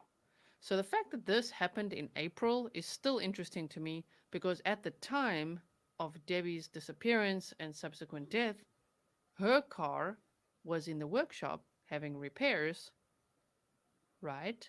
And that was in April? September. So April to September is a long time. Yeah, that's The car wouldn't be in repairs the whole time, right? So was there another crash? that's yeah, I agree with her that that's weird too. About a month ago? Why? You know what I mean? Right. Let's read on together. So here they say, from my niece, she said that Collier was in an accident about a month ago. Shirley told the dispatcher, which would have been like August 2022. Collier was driving behind a truck when a paint can fell off and struck her car, she says on the call. The paint went everywhere, and the driver was trying to convince my sister not to tell the cops that he was driving because he was out on parole, Shirley says, and there was a stipulation to his parole that he could not drive. Athens Clarke County police records show Collier was involved in a similar accident on April 30th, 4 months ago. Now they've got a little drawing here for us, and they say a diagram showing details of Hey, Debbie Collier's April indigenous, 30th, whatever. 2022 crash involving Miguel Martinez.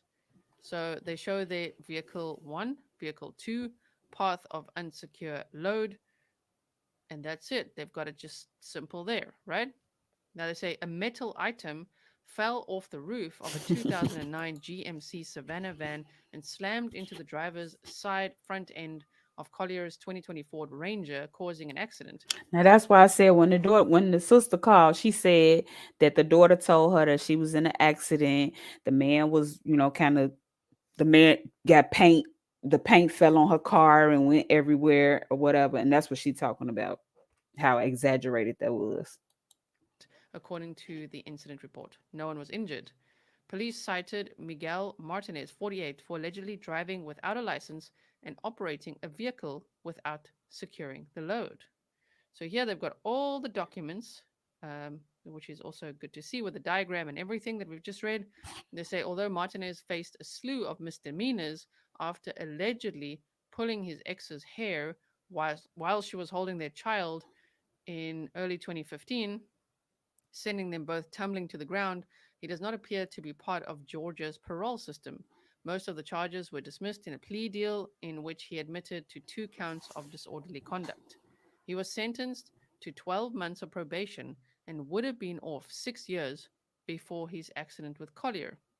In search of Georgia records, found no evidence that he had ever been found guilty of a felony, sent to prison, or even been paroled. Collier had last been seen on Saturday, September 10th, after sending her daughter. She's sending them on a wild goose chase. She pointing to everybody but herself. I went to the store looking for her. Now we're going to get to that next. $2,385 over the Venmo app and a cryptic message reading, "They are not going to let me go. Love you. There is a key to the house in the blue flower pot by the door." One of the Grizzlies, Ama, oh my word, the calculation she did show that Andrew Gigerich himself, Amanda's boyfriend, owed exactly $2,385 in legal fees. So we're going to look at that little calculation in a moment. Wow. The Venmo payment came at 3:17, 8 minutes after Collier left a Family Dollar store in Clayton and 90 minutes north of a home in Athens. Collier was seen on camera there carrying a purse and buying several items which were found near her body. She paid with a card, the video shows. Other documents obtained. Mind you, her daughter said and her husband said she did not have her purse or none of her cards. By Fox News Digital on Thursday reveal additional details about her last known movements. Collier's phone was turned off after 3:17 p.m. on September 10th, the same time she sent the Venmo payment. The phone's last ping came at that time about 2.5 miles from a cell tower in Clayton. So that's very interesting that her phone, as she backed out, we looked at the surveillance footage and parked again and waited for about 2 minutes and then drove off. In that waiting time, she either someone made her send the Venmo or someone had a phone, or what if she pulled out and then parked because she saw the notification of like, what the hell is True. Venmo to Amanda? I don't know. The plot thickens. That's true. So we've had a look at this crime scene as well. One of the grizzlies was actually boots on the ground. Thank you so much, Lisa, for going out there and taking time out of your day to film everything for us. It was really great to see. If you missed that, please check out the video in the playlist, you guys, that we have of her walking this entire scene, which was quite something to see from boots on the ground. The Habersham County Sheriff's Office says that her time of death occurred sometime in between leaving the store at 3:09 p.m. and when they discovered her remains the following day around 12:30 p.m. Bearden also told police that she had her mom's Hey, Kendra iCloud Kapala. details and asked police on Sunday morning why they hadn't been able to trace her mother's GPS. But if she had her mom's iCloud details, And I feel like that's why they left the car there. That's why she was calling, like, y'all still got my mama out there. I don't know. Uh, uh, uh. wouldn't she be able to use the Find My iPhone or Find My Phone app, right? Wouldn't she be able to find her mom's phone? Even if it was turned off, is that not true? Interesting. Why hasn't what I've been asked done? She said. Why isn't the GPS in her van being traced? Do I need a private detective to do that? The still image provided by the Habersham County Sheriff's Office shows the rental car driven by Debbie Collier as it passes through Tallulah Falls at 2:17 p.m. on September 10th, 2022. A couple of hours later, investigators successfully tracked Collier's rental vehicle's location with the help of its Sirius XM radio. They found her remains a quarter mile into the woods off Georgia Route 15 in Tallulah Falls, more than an hour's drive from her home in Athens. Anyone with information on Collier's case is asked to contact Habersham Sheriff's investigators Cale Garrison or George Kaysen at 706-839-0559 or 706-839-0560 respectively. Police are asking anyone with surveillance cameras between Tallulah Falls and Clayton to review their footage on September 10th and September 11th for signs of Collier, and that anyone who interacted with her on September 9th or later to come forward. Very interesting. Now, before I show you the sum of the $2,385, I just want to show you one thing. So she finna break down how the daughter's boyfriend owed that much in court fees. Okay, so over here we have 11 Alive with 1 million subscribers. Their news clip, what happened to Debbie Collier, new details unveil Athens woman's final tragic. Right. So when she went in Family Dollar, she bought a red shopping bag, a poncho, a blue tarp, paper towels, and something to start a fire with. I forgot what they said, a torch or something to start a fire with. When you see her walk in Family Dollar, she got a black purse on. So even if it was the red or the black purse, that still don't add up. But he said that the daughter went upstairs and looked in her room and the purse was up there. So she could have easily ran upstairs and, you know what I'm saying? Because they also said she didn't have her phone. But how did you send a Venmo? Right. She had a black purse on. Moments. And in this clip, somewhere around here, they showed these pictures, which is kind of strange. It's more than a week after her body was found in Habersham County, about an hour away from her home. A police report revealed these pictures have been really confusing. Like, very. Where did they get this? And now I see some reporters have said there was actually one lady on Court TV that said that when she fell down a steep ravine, but that reporter hadn't been out to the scene, from what I understand. I'm trying to, and her boyfriend, I was really confused. And probably like, her stepdaddy too. What? Like, were they burnt items found near the tree, and then she fell down the steep cliff? It's not That's even what a ravine. It sounds it's just like off a cliff. That was confusing to me, especially looking at the maps and everything. But thanks to one of the Grizzlies, they actually helped me source that exact image. And this is where it's from. It's from an article from October 31st, 2021 that says, Brookhaven man found dead at the bottom of Tallulah Gorge. So they passing around a fake picture. She didn't fall all the way down there. So this picture, just to clear it up, has absolutely nothing to do with Debbie Collier's case. So I hope that clears up some of the confusion of like, is it possible that she fell down a cliff? No. So this is Tallulah Gorge, but it's got nothing to do with Debbie's case, and it's not where she was found. Okay, now for the sum.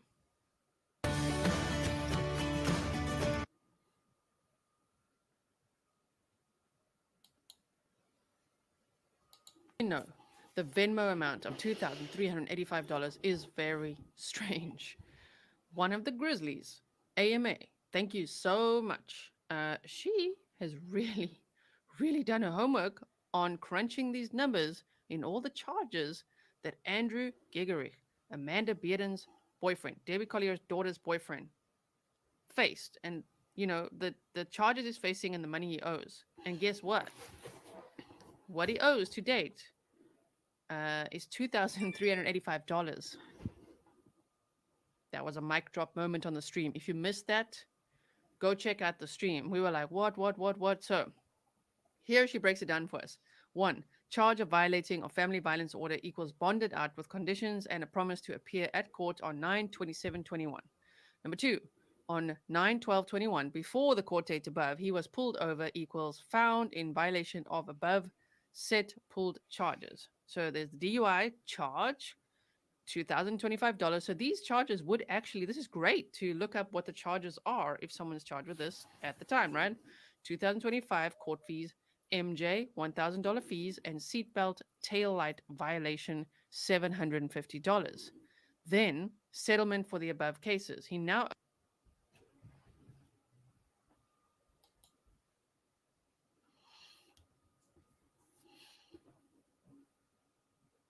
owes another $292, which was for the warrant fee. Okay, so if we just continue on with that, let me show you the next slide. So there's the family violence violation equals 12 months probation and conditions of having to report to Why did it get blurry? the substance abuse program. Sorry if there's any typos or anything. This was literally copied and pasted from the email. We were like crunching numbers together on the stream and like, wait, what? So DUI charge, 2025. The MJ charge and the seatbelt and taillight was not sentenced yet. Hence, he didn't have to pay for the $1,000 nor the $750 minus $1,750. He had to pay $45 per month during probation. So here we go with the calculation. He paid 5 months. He I owes know, 3 right? months, which is he owes $135 Hey, Culture Currency. plus 4 months and 29 days, which is $225. Then he also owes the 2025 for the DUI charge. If you add up 2025 plus 135 plus 225, okay? So let's do it together now. And that's what we were doing in the stream, just so we all make sure. So you take the 135 and then the 225 and you add it to 2025 and the number you get to is 2385. He now owes another 292, which was for the warrant fee, but he didn't know about that charge at the time, or it wasn't on his, because that was after Debbie had disappeared. So $2,385 is the exact amount that Amanda Bearden's boyfriend Andrew owed. Shocking. So, did he send the Venmo message? Was he in the vehicle? I don't think it was him. I mean, it almost feels like it. Almost feels like Debbie was so relaxed in the store because maybe, I don't know, maybe he drove with her and who knows for what reason. I don't know. There was apparently, or there is. I don't believe that either, because he didn't like her and she didn't like him. I could tell by the way he was talking when he was like, I don't know why they don't like me. Her mom, you know how people get when they don't like somebody. Apparently a rehab on that route somewhere, which is also interesting. So I don't know. I'm just like, whoa, to think that he owed $2,385. And that's how much the Venmo was to Amanda. And now where's the money? The police say they can't confirm right now where the money is. It's shocking. It is absolutely shocking. So let me know what you think about these 3 things that we looked at now. I will let you know if there's any other updates. I'm following this case. So basically it was already spent. But As you know, as you are, we're looking out for all the updates, right? What? And yeah, I'll keep you posted. Thank you so much for watching. See you again soon. Stay safe.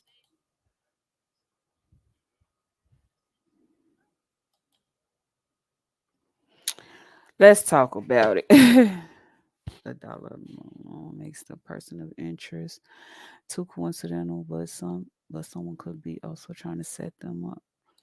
I think somebody got to see it. Right, because they can't locate the money. True.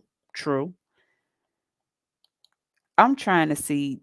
Come on now, how long is it gonna take y'all to do these autopsy report? This autopsy report. And she was sitting in this car. She was sitting in the front seat alone. She wasn't nobody in the front seat with her. Prove that right here.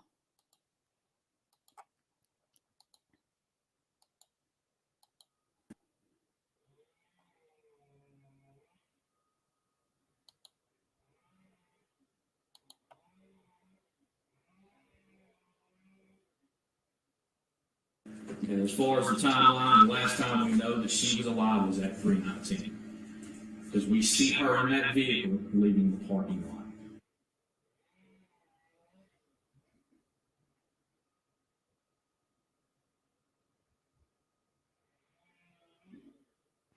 After leaving the store, She in there by herself. sitting in her car. You can see her moving. Hey, big dog.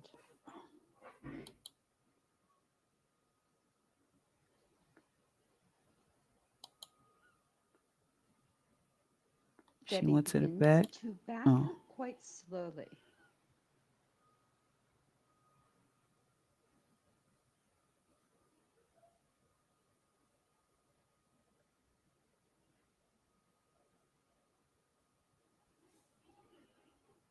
It's almost as if she's distracted in some way.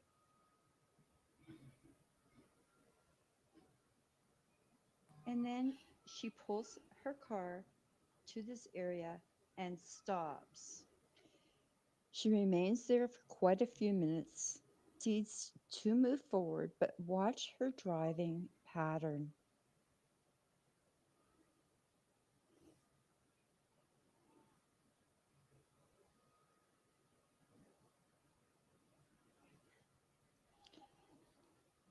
Instead of going straight,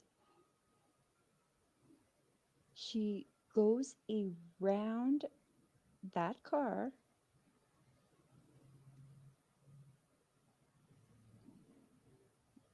and then proceeds to make the turn. And you can see her about to move down the highway here.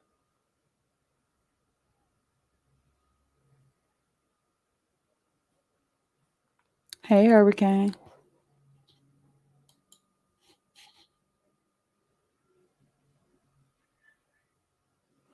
Well, I can't say if she was moving mysteriously, but why did she pause? This is what the press conference had to say in regards to the facts that they found about why she was stopping. We do know for a fact the video that was released where of her being in the Family Dollar. During the time that she was, you say she was sitting in the parking lot outside Family Dollar. Yes, ma'am. She left at 3:19. At 3:17 is when this Venmo message Correct. was sent. And earlier you mentioned you're still trying to determine what device that was sent from. Right. Does that mean that you all do not yet know if she in fact sent that message herself? Well, as the investigation goes on, I mean, we're doing a lot of search warrants to try to obtain any information that we possibly can. And as we know, as far as with the digital information and all the digital electronic devices, Wait a minute. This say Steve Collier pay Amanda Bearden, but is this the note that they sent? Maybe this. That's weird.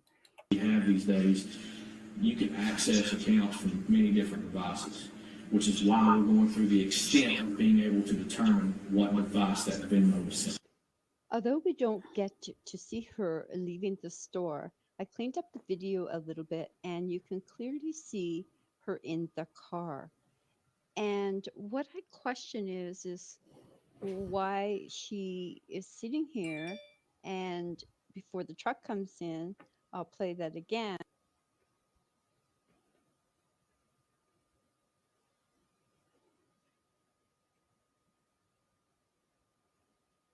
She could possibly be talking on the phone. What made her move out of that spot and then stop here and continue on with whatever she was doing, perhaps sending the Vimo or something else. So the tip as far as her being at Family Dollar came from an initial interview to where she was talking about her mother going to Family Dollar to buy cleaning supplies to help clean up her apartment when she got back to Georgia.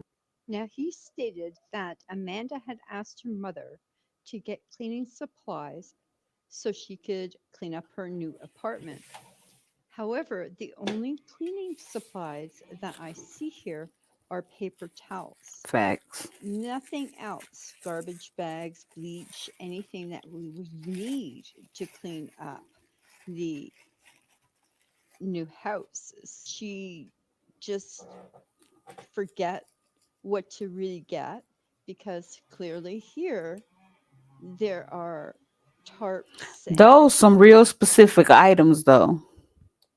and lighters and various other things that were found at the crime scene, including the paper towels. So this really has me concerned as to the state of mind that she could have been in at this time of purchase, and also the other behaviors that we have seen.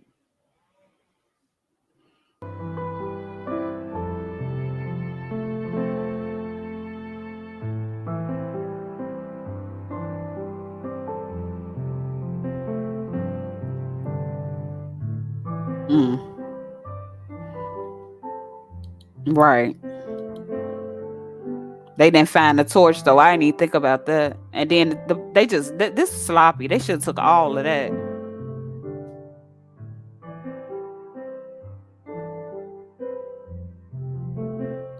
Why did they leave paper towels, and who left them damn gloves?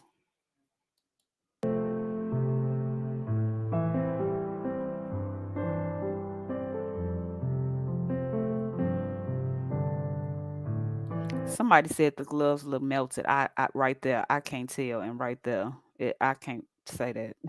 I can't tell.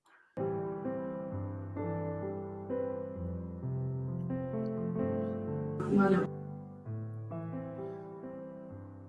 All right, part of the tarp.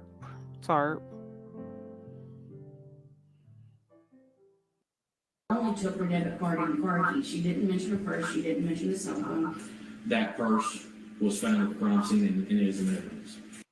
Watch here closely. She goes to her purse to get her payment, and then she goes into her pockets. And in her right pocket, she ends up taking out the red credit card. So There's a lot of I red have going to on here. question this is two things. Did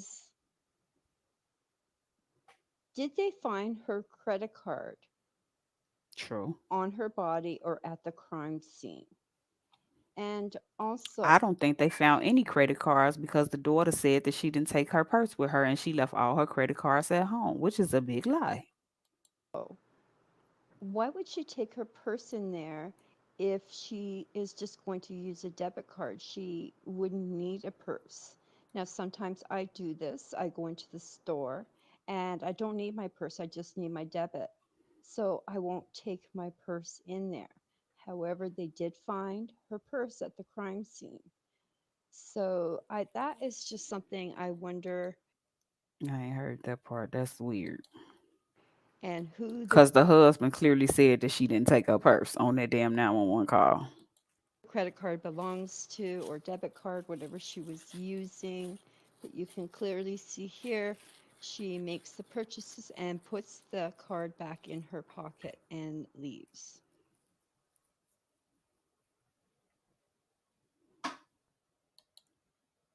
Not to mention she locks the door when she come in with the keys in her hand.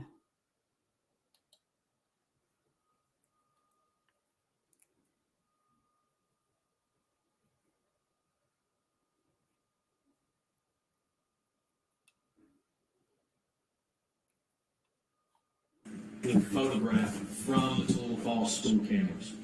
She was seen traveling northbound on Georgia 15, just north of our crime scene, which is just south of Victory Home Lane. This is a picture of her traveling northbound on Georgia 15, traveling through these cameras at 2:17 p.m. on Saturday.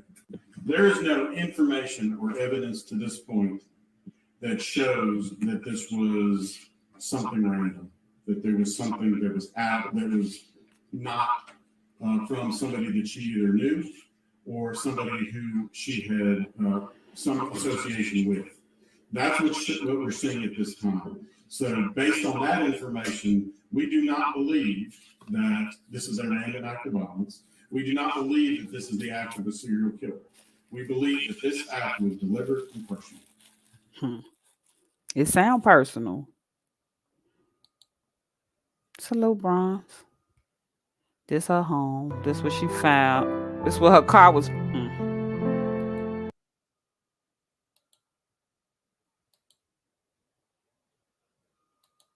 Just her home. This where her car was found. This where her body was found.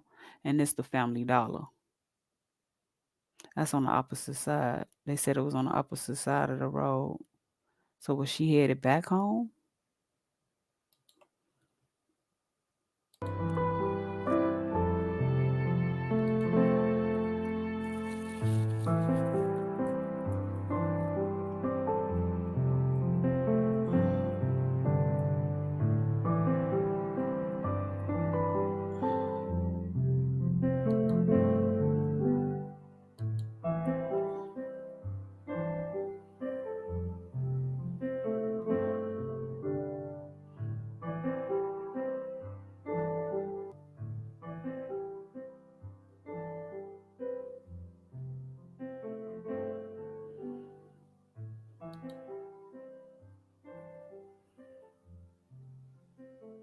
That's a nice little walk.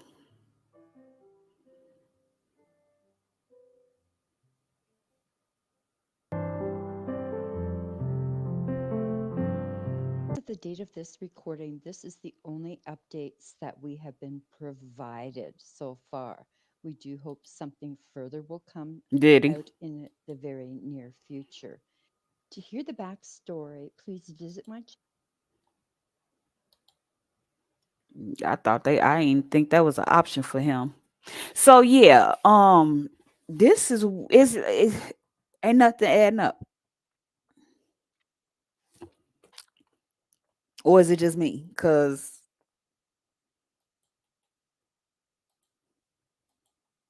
nothing's adding up. And I just been waiting on them to find out I just been waiting on that autopsy.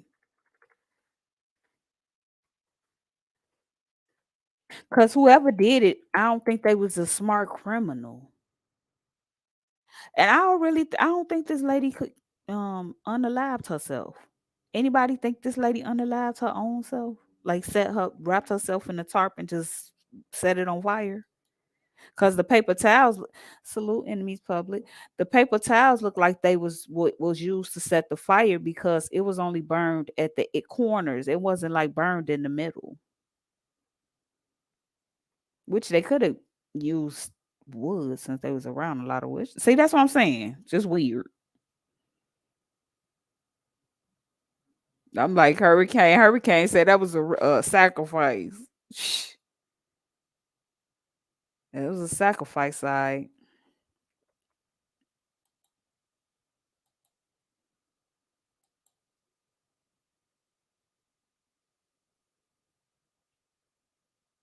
Nothing new. No new updates. It's an amateur something, but they just don't look like I say cult before I say anything. They just don't look like the type. And do you know she just moved in with her mother for Thursday, only to be found Saturday in a doggone ditch.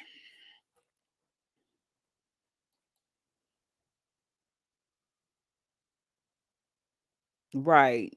Like was she SA'd because she was found partially nude, or was that just to stage something? Because they gotta know that they was gonna check her for DNA and all of that.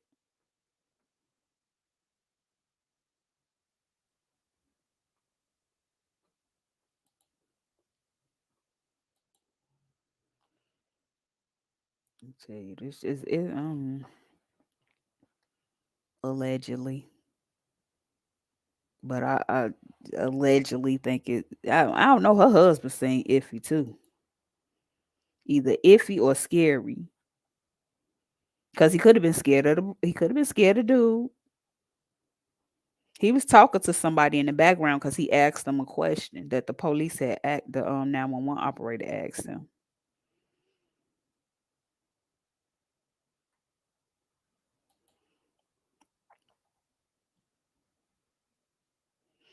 They don't even look like the type to get that type of money though. I'm like somebody else said earlier, it could have been for insurance too. That may be why the husband going along. Wait, cause I ain't never see him on no picture smiling. And what I showed the other day, Amanda definitely didn't fit in.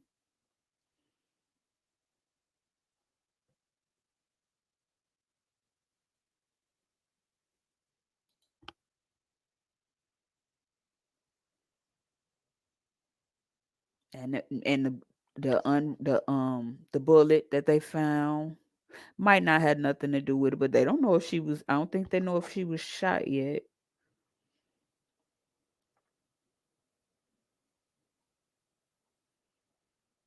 But I'm sure they have some fingerprints on it. But they burn her. They burn her stomach though. What ain't them all? This the main parts they want the organs at, right?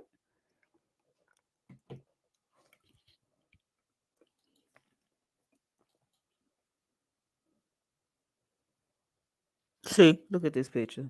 You could tell that it's not like one big happy family.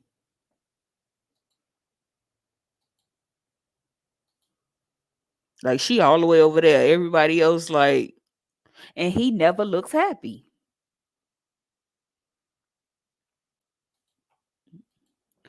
I'm reading an article quoting Nancy Grace. She mentioned what you said, Judge Jay, that it's interesting that the daughter moved back to Athens within 48 hours. Her mother is dead. Right. The daughter got tattoos, right? Find out which one is going to lead us back to her co-group. You so stupid. Or her damn dealer.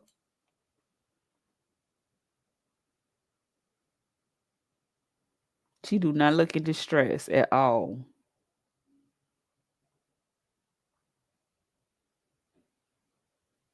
There go the empty round they found. I mean the bullet they found on the scene. And that's for a shotgun, ain't it?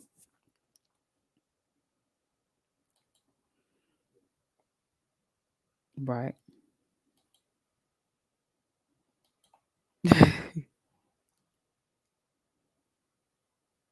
Like where the bullet come from? I don't know. They could have been somebody could have been hunting. Hunting. That could have been not related. So the boyfriend sent this some a note he sent Amanda a while ago. He said, "Have a nice life, you lying ass bitch. Don't ever contact me again. If you or your family ever come near me again, I will hurt them. P.S. I'm not stupid. Here's your something." Um in my opinion, I think the police just trying to looking for solid evidence. I think they already know what's going on.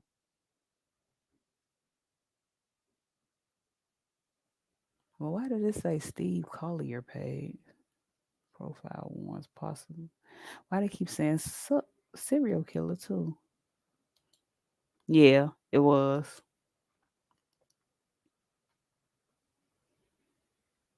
Then they tried to bring up an accident, but why is she still? That's another thing that raised my eyebrows. It's like she's in a rental car. That how convenient. Her car. She was in an accident in April. It don't take that long to fix no car unless she getting a whole new car rebuilt. I'm just saying. And then the husband said the car was black. That's clearly blue. I have the same color. I mean, it's possible he ain't paying attention, but I don't know.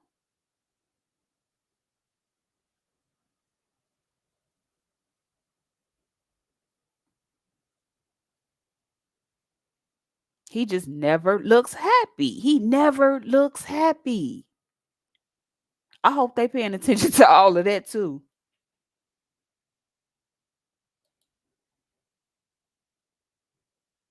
That should look forced. Hold on, y'all.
I'm sorry, y'all. This case is a distraction. It's a distraction from my real life right now. So, back to what we were saying. Um, that's a good question. It's not really even confirmed that the message came from her mother's phone.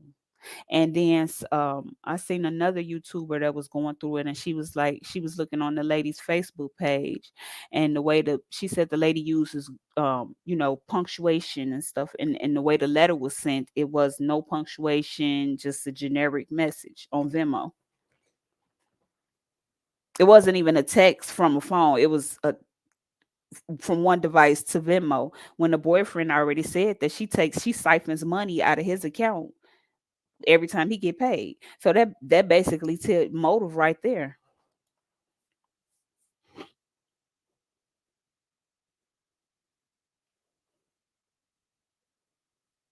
Nancy Grace do need to get on the case.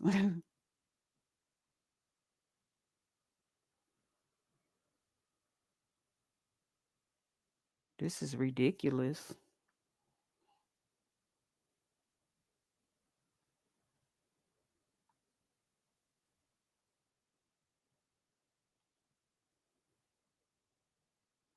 Hold on, yeah, I'm trying to see because I didn't even show y'all. She had once had an incident. Hold on, let me go back to YouTube because I know the picture on there. She once had an incident. I feel like her daughter was violent, maybe to her too.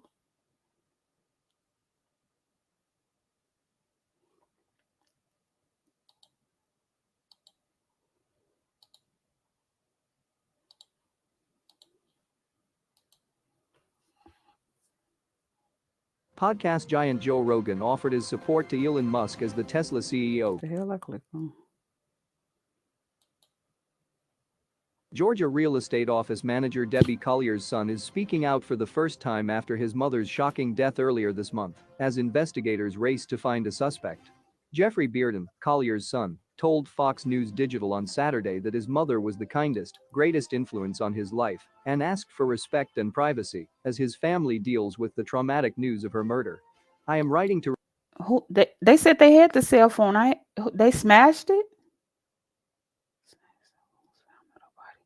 I thought they found it in a car. See, that's the details. Is just like the media putting out different information because you can't even just say it's the bloggers. The media, a lot of this information coming from the media. request respect and privacy during the darkest and most harrowing time for my I family. haven't heard that Bearden one wrote. yet. I have been incredibly hurt and disturbed by some of the reporting and information shared regarding the investigation into my mother's death. Habersham County deputies found Collier's remains down an embankment on September 11th, a day after her husband, Stephen Collier, and daughter, Amanda Bearden, reported her missing from neighboring Clark County. As of Saturday evening, there had been no arrests in the case. A crime scene report includes gruesome details about her final moments. Investigators found her naked and burned, with charring on her abdomen, clutching at a tree down an embankment a quarter-mile from her abandoned vehicle, a day after police said she sent her 36-year-old daughter a 2003. Why didn't only her abdomen? And why was she partially clothed? $385 payment using the Venmo app and a bizarre message that suggested she was being held against her will.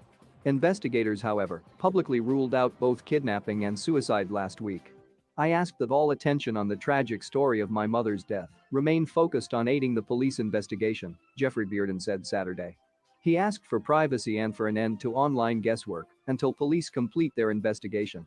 There is no place for the court of public opinion in the pursuit of justice for my mother, and this speculation continues to be traumatic and hurtful for my family during the most difficult time we have experienced, he said. Very. His mother, he said, was an amazing woman. I will never be able to fully articulate the loss. Okay. So they even looking into the tree she was holding. It could be symbolic. That look good. Wait, hold up. No, it's not. Jason, I know you said that the state medical examiner's autopsy report has not yet been completed, but in the report that you all released last week, you stated that Miss Collier's body was found down a ravine and she was grasping a small tree in her hand. What does that indicate?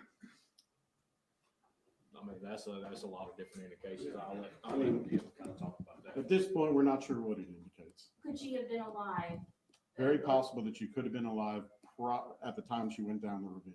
But again, the autopsy will help us to narrow down time of death, help us to narrow down toxicology reports, help us to narrow down other things related to the body itself that we don't know at this time. So would that indicate? I'm surprised TMZ ain't covering it.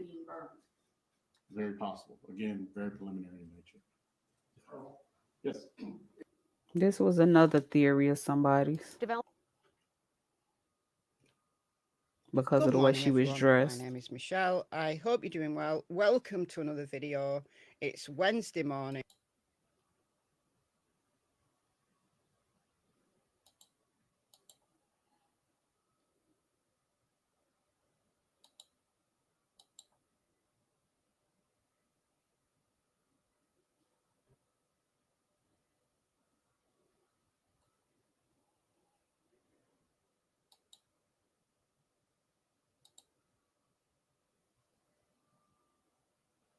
About the puzzling, bizarre way in which Debbie Collier, the 59-year-old woman from Athens, Georgia, died.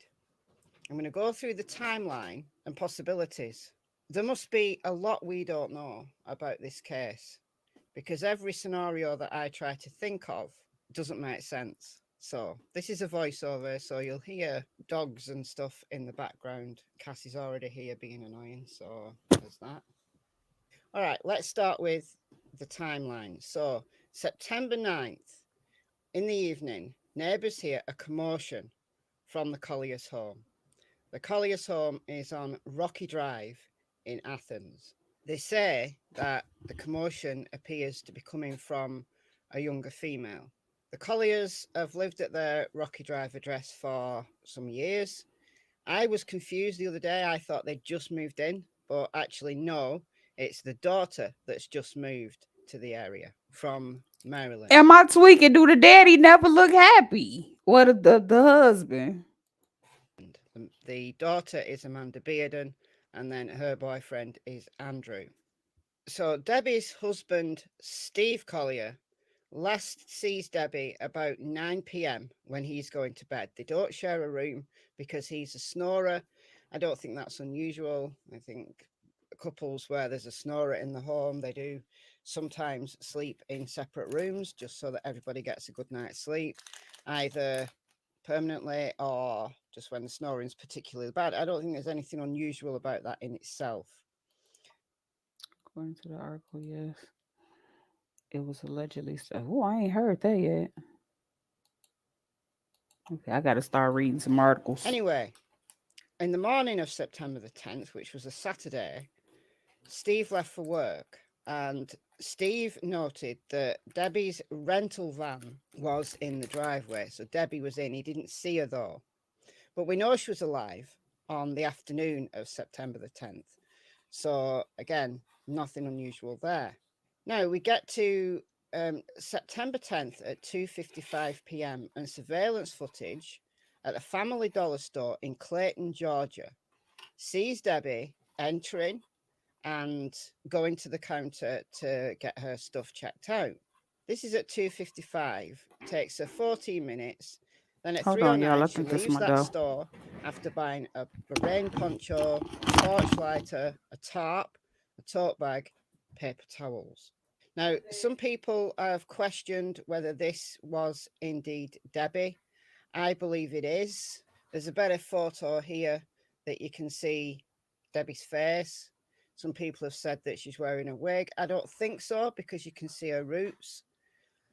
The first time you made a sale online was also the first time you heard of a town named Dinosaur. We just got an order from Dinosaur, Colorado. No way. Start an easy-to-build, powerful website for free with a partner that always puts you first. Some people have said that her build is too big to be Debbie and that Debbie's petite. No, she isn't. She's much taller than her daughter. So yeah, that wasn't her daughter. So I do think this is Debbie. The family reports Debbie missing at 6:08 p.m. Now, why did they file a missing persons report? Well, at 3:17 p.m., Debbie Collier supposedly sends via Venmo $2,385 to her daughter. So that's peculiar. Mm-hmm. Now, in an interview with CBS, Amanda said that she was worried about this. She tried to ring her mother and didn't get a reply, and so decided to drive around to the places that Debbie Like, why the specific? These the dumb whoever. might go, like Walmart. I don't believe that. I just don't believe that story. I don't believe it. Now, the missing persons report was filed, as I said, at 6:08 p.m. And officers met Steve and I believe Amanda at their home at Rocky Drive. And this is a quaint little home. It's kind of like round. It's cute little house. And the search was on. And she was actually found at 12:44 p.m. the following day after police tracked this rental van, this Chrysler Pacifica, and it was found just off Victory Home Lane. In my opinion, when she called the police and kept on saying that they find her, that they find her, that they find her van, I got this, I got that. I feel like she wanted them to find her because her mother was just out there. It's like having remorse or something, like my mama just out there. But I don't know. The surveillance video, when she's seen in Family Dollar, she's wearing a football jersey. And this was a University of Georgia football jersey. She's wearing shorts and a red or orange visor, whilst carrying a large black purse. Her car keys are in her left hand. It was game day in Athens, and the Bulldogs were scheduled to kick off at 4 p.m. So, was she going to the game? I believe she could have been going to the game, and that's why she's dressed in a football jersey. I mean, you might wear football colours to support the team if you know it's game day in Athens, but would you be driving around? I don't know. She must have, in my Because her opinion, husband parked cars there part-time. Now, the game is about 15 minutes drive, about 5 miles away from their home at Rocky Drive. In Athens, a little bit further south, and it's Sanford Stadium. But if Debbie was just going to the game, wouldn't she just drive the 5 miles to the stadium ready for kickoff? Because in this surveillance, she only left the store at 3:09. Yeah. The Family Dollar here in Clayton is an hour and a half away from Sanford Stadium.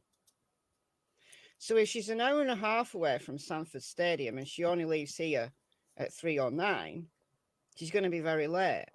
So was she going to the game, or was she dressed just to make it appear like she was going to a game? And why would she go to those lengths to make it appear that she was going to a game? Did she tell her family she was going to a game?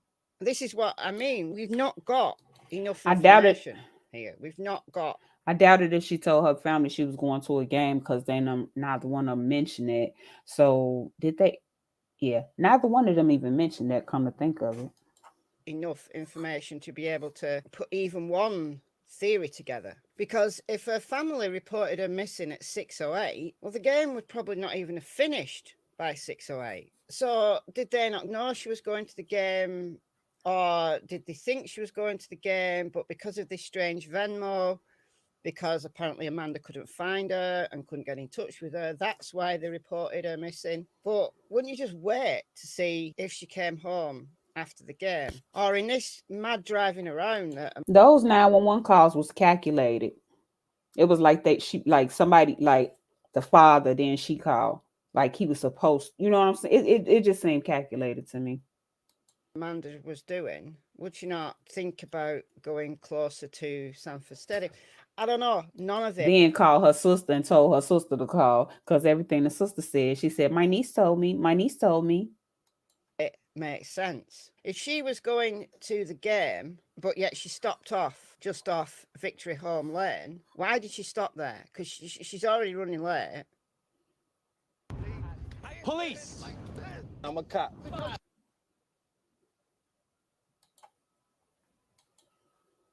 So why did she stop there? Now, we know her vehicle was there at 5 p.m. because an officer saw it. The day later, when officers were scrambled, because of this missing woman. One Right. officer reported seeing that vehicle around 5 p.m. So we know she never made it to the game. So it's likely that she left Family Dollar and didn't get any further than this parking area. Wait a minute. So I wonder, was they alibi confirmed? Because they said they was at home chilling watching movies while she was missing. The way he put it was so like, yeah, y'all need some special help. Just off Victory Home Lane. And then, as you know, if you've been following this case, she was found naked with a charred abdomen, with the items that she bought at Family Dollar kind of there, and was dead. So, did she take her own life? Well, why would she go there to take her own life? Now, mental health can do strange things to people.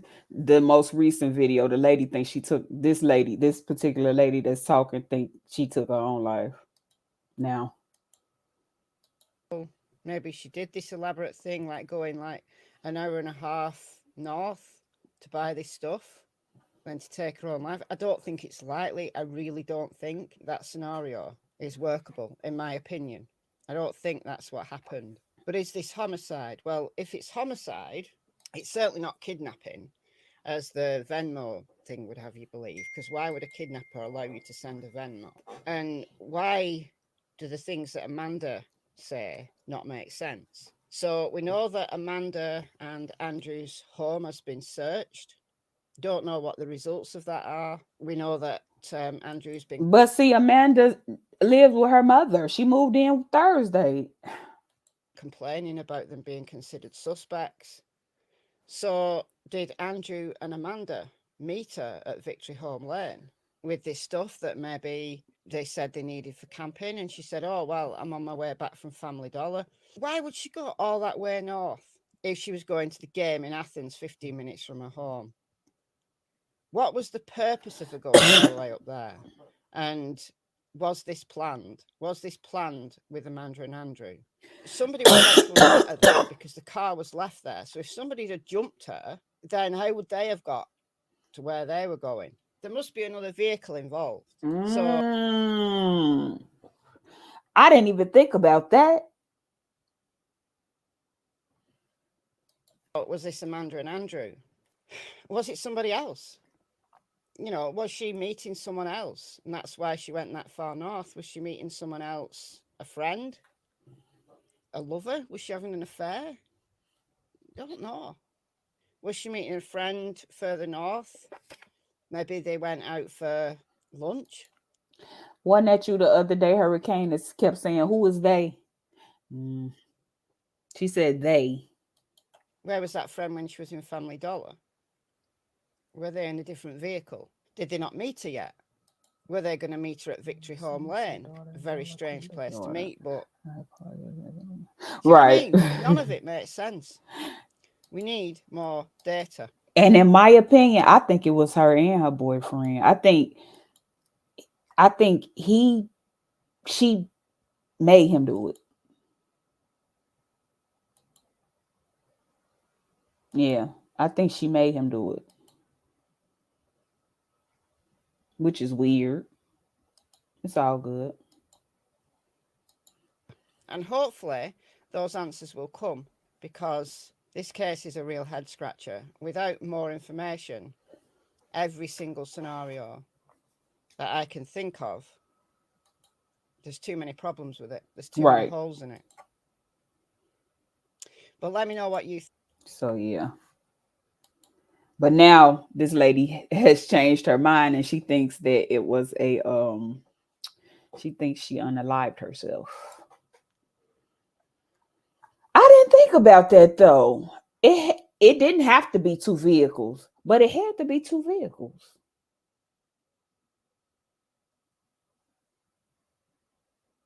Because that was like in a wooded area. So how did that person get away? And they said it wasn't a suicide.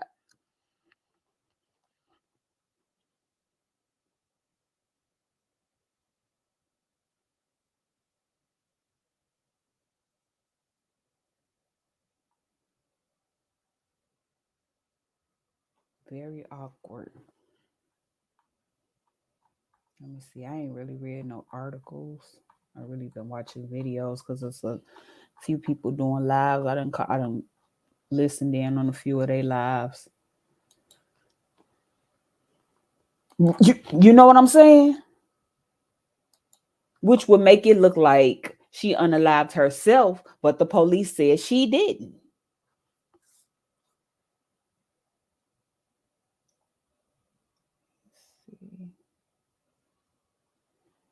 That's same news.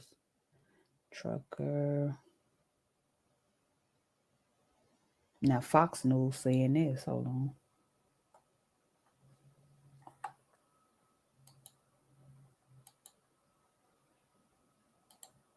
Even though I don't believe none of them, but I'm just saying.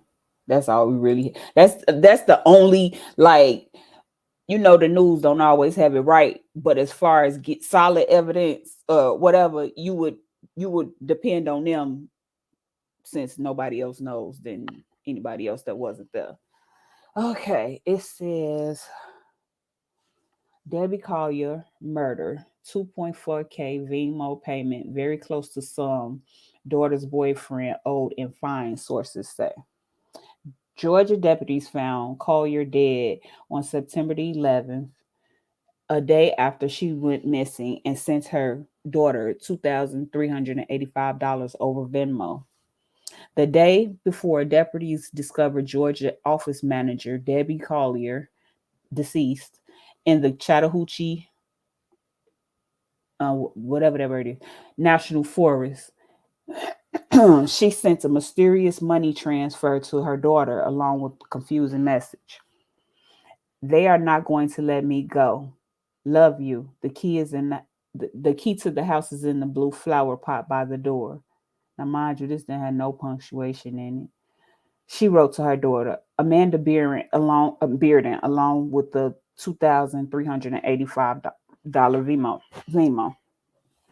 The sum Bearden received the day her mother went missing is very close to the amount her live-in boyfriend, Andrew Gendrich, owed in probation fees.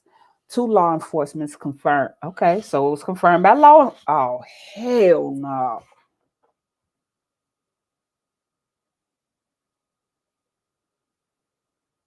Two law enforcement confirmed to Fox Digital News Digital. Viewers of the Grisly Crime, well, that's one of the podcasts I just played, reviewed the connection Monday after adding up a series of imposed fines and calculating payments Gendrich had already made.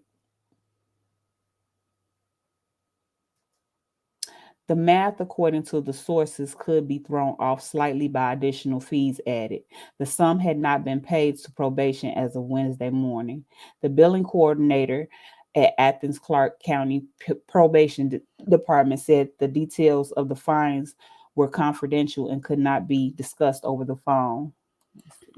Actually, that's what I was getting sources. They also, yeah. Only one is okay, because I ain't see that. I gotta watch. She probably got a video somewhere. Collier's husband, Stephen Collier, reported her missing on September the 10th at 6 p.m. and she was last seen alive about 2.5 hours earlier. Oh no, okay. Because that's the Family Dollar. Leaving the Family Dollar store in Clayton on a 90-minute drive north. A Habersham County deputy discovered her remains the following afternoon, a quarter mile into the woods off of Georgia Route 15 near her abandoned building. She was unclothed, partially burned, and grasping a small tree at the bottom of an embankment, according to documents provided by the sheriff's office. Many of her belongings had been burned as well, and they discovered her purse and cell phone at the scene. Habersham investigators said Friday that they had not recovered the transferred money.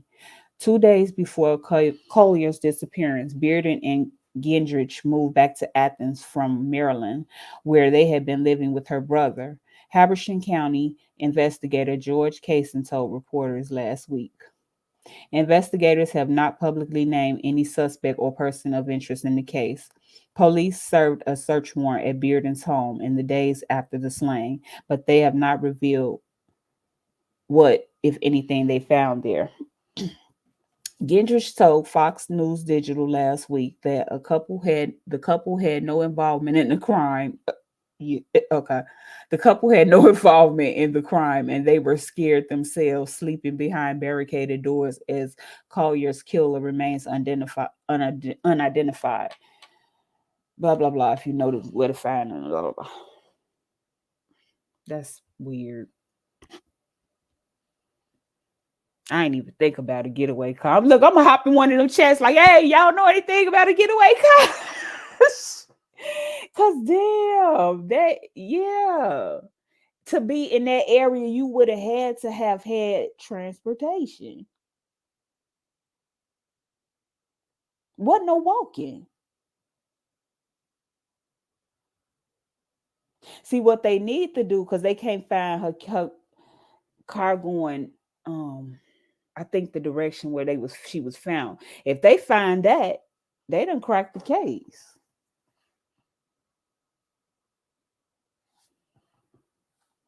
Unless this person was because the car was still there. So that don't even make sense for the person to be in the car because the car was still there. So it don't have to be, but 2 people is possible.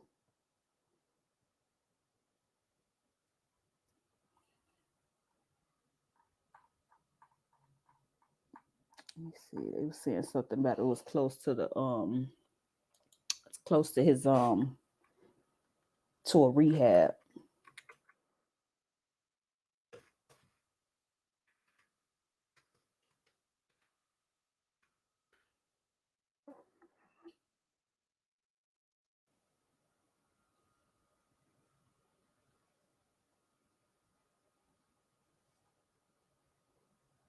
I don't know what this video is saying, but let's see.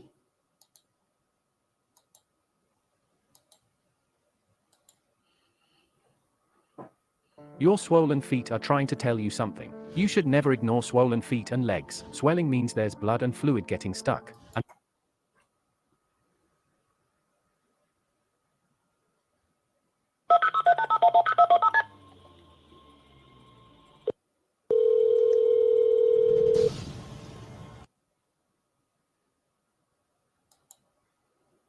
Probably ask someone about right. What happened to the shopping bag? Was the shopping bag burnt too? Yes. Came home. My wife wasn't home. Her driver's license is still in there. The rental car's gone, and her daughter's here, and we were kind of worried about. Look, I'm pointing to the screen like y'all can see me. Okay. So far, I know I ain't crazy. I know I done seen and read what I done seen and read. Reporter Room with Jessica Della Davies starts now. The death of Debbie Collier, law enforcement is saying it's personal and it's targeted. Whoa, this is huge. So they don't believe that it's an abduction. In a statement released by law enforcement, they said this, and I'm going to read it out to you. In an attempt to address the suggestions of being a suicide or the work of a serial killer, we want to reiterate that there is nothing that comes from this investigation thus far that would support the theory that this was. Where is the red tote though? Did it get burned up too? Because I ain't heard nothing about the tote bag. Self-inflicted, or that it was a random act of violence. At this time, the investigation is leading us to the proposition that Mrs. Collier's death was personal and targeted. Mind blown, mic drop moment. So I want to play you the 911 call from Debbie's sister. And this is really important because This could be related to what happened to Debbie. I'm only going to play you the first portion because that's the part that I think she about to talk about that car accident, which we done already debunked that. feels the most relevant. A traffic accident that Debbie had. Clark County Police. Lives in Georgia, and my niece told me she was missing. Her name is Debbie Collier. Look how she's off, like. And I'm wondering if y'all have any information. This was about not it. a very, allegedly, this was not a very happy family. That lady smiled her butt off, but no one else is really smiling. I mean, look at her daughter, and then you seen her husband. As far as, I mean, no, not other than with the officer or whoever is working on the case. I don't know anything. Where does she live? Do you know? All I know is, I'm sorry, I don't know her address. Collier. Okay. Collier. Yeah, I mean, I wouldn't have any information. When there's something, they will contact the family. Whenever they, like I said, whenever they have something for that.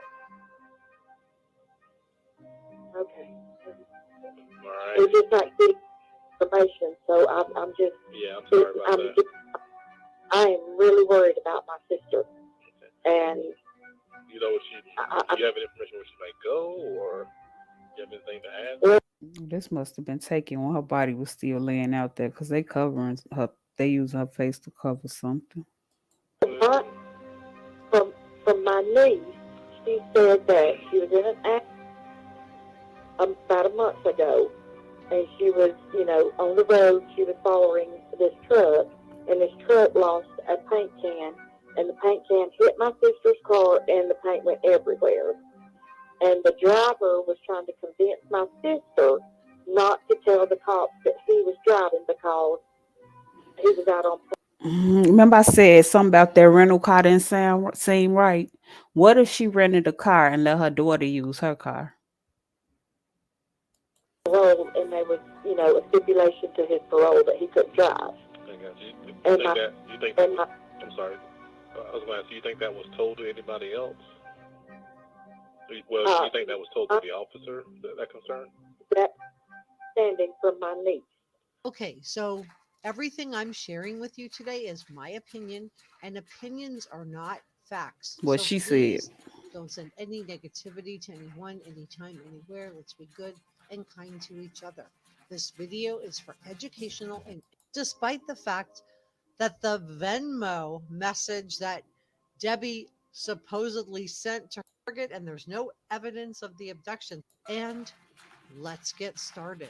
So law enforcement says that there was no target and there's no evidence of the abduction. So this is despite the fact that the Venmo message that Debbie supposedly sent to her daughter, Amanda, maybe they're thinking that this is staged. What do you guys think? When you look at the footage of Debbie inside the dollar store, you can see she looks calm. She looks serene. There's nothing about her movements. I don't see any like shakiness or nervousness. She doesn't look flustered at all. So this tells me that there wasn't some stranger in the When she rent that vehicle, I want to know that. car, because she could have easily passed a note to the cashier or Right. just simply told the cashier that she needed help. But she doesn't do any of this. Instead, she buys this odd list of items. So this tells me that if somebody was in her car, then probably it would have been Right. someone who she knew and someone who she trusted. What do you think? If you haven't seen the video that I put out on Debbie Collier over this past It's definitely somebody she trusted, because no signs of a struggle. weekend, you are going to want to see this next because I do an overview of the case. Okay, so on this footage, you can see Debbie's walking into the dollar store around 3:09 p.m. She looks calm, right? She doesn't look flustered. She doesn't look upset. There's nothing that's, raising red flags about Debbie in this store. And And mind you, there was no one standing with her, so she could have easily asked for help if she was in trouble, or if she had an abductor hiding in the car, right? Or she could have passed a note to the cashier. She didn't do any of those things. Instead, she just buys these items that included a torch, lighter, and other things that were burned. She bought a rain poncho and she put it in a reusable tote. She bought paper towels that were found burned at the scene. It looks like Debbie bought her own murder kit, right? But She did. hang on, because it gets even crazier. Okay, so on this part, you can see Debbie. She's walking calmly out of the dollar store at 3:09 p.m. And we know that then she goes to her car and she sits in the car for approximately 10 minutes. Again, she's not asking for help. She's not trying to flag down anybody. So either the person that abducted her was someone that she knew and trusted, or nothing had taken place at the point and time of when she was in the dollar store. What do you guys think? That could be true too. But it happened that day because the police said he saw the van out there the day before. I guess he actually stopped to see what was going on. Why is it still there? Law enforcement, during their presser, narrowed down the time of Debbie's abduction to exactly, and I want to make sure I have this exact. Okay, so to exactly Saturday, September 10th at 3:19 p.m. to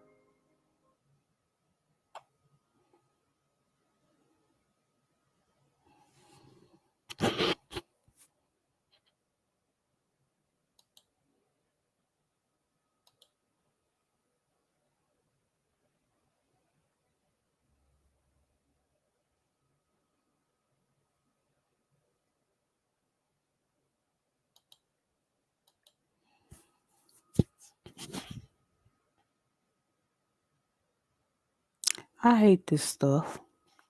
Sunday, September 11th, which was 12:44 p.m., which, mind you, they found her off of a highway with her rental van parked, In and plain she was sight. just off the beaten path in a ravine. This was not like a picnic area or a park or anything like that. It wasn't a truck stop even. It was just she pulled over to the side of the road and decided to wander down a ravine, strip herself of her clothes, and burn the items she got at the dollar store. And remember, her own stomach was charged. We know that Debbie's daughter Amanda called 911, right? And I played that for you on the video that I released the other day over the weekend. And you can see she says she's calling because she has some information to give. But then when the operator tries to find out, and it was probably a police officer who answered the phone, right? Whoever answered the phone tried to find out what it was. Then she's like, oh, no, I made a mistake. I really, what was she doing? She was trying to get information, right? Didn't we say that? Didn't we say that? Everybody thinking the same. Okay. She's trying to find out, what do the police know? What are they thinking? And then she's like, oh, do I need to hire a private investigator? Thank you. I don't know, guys. The crying sounded pretty good, but I don't know. What do you think? Right. I The was trying crying to listen sounded for the good. I crying heard lots too. of sniffing and crying, but was she really I crying? was trying to listen for the cry too, because when you crying real hard, well, me personally, I get real congested. You know what I'm saying? Did she just have a cold? I have a little bit of a cold, so I have sniffles, but I'm not crying. So I don't know. What do you think?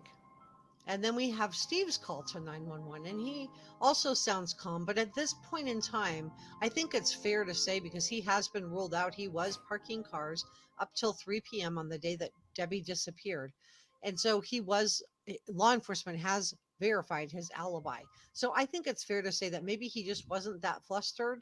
It wasn't that late. She hadn't been gone that long. It had only been a couple of hours. So maybe he's just calling because Amanda wanted him to, and maybe not because he was particularly worried about Debbie yet. So He may have just been calling as a precaution, not For because he real. really believed at that point that something had gone wrong. What do you guys think about that theory? I am so curious to know, what do you guys think about Diane, Debbie's sister's 911 call? What do you think about Amanda's 911 call that I played for you over the weekend? What do you think about Steve's 911 call? Subscribe and leave me. I got a lot of thoughts about they calls.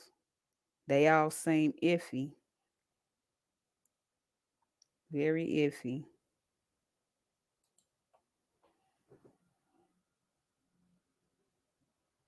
There ain't been no real updates on her though.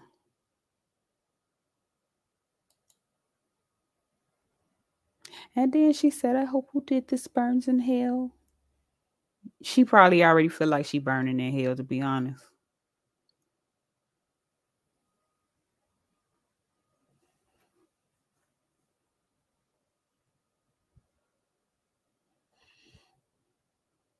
That's crazy. Well, I'm watching this case closely. What y'all? What I mean? Say something. What y'all thinking? Like, man,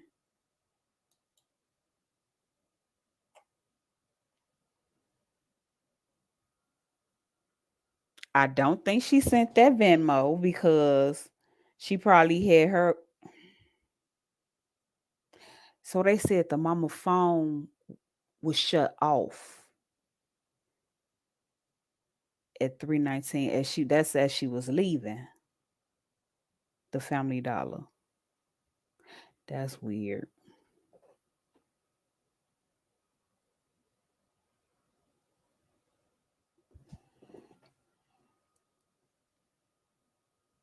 Hmm.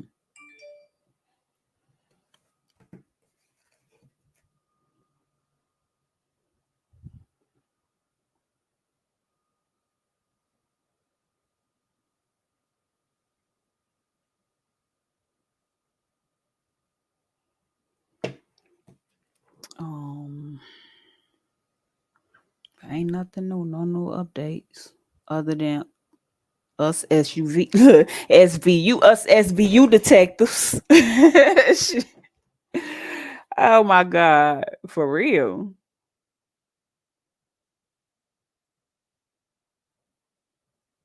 I was trying to find out where the rehab was at and why was it significant? Why people keep bringing it up?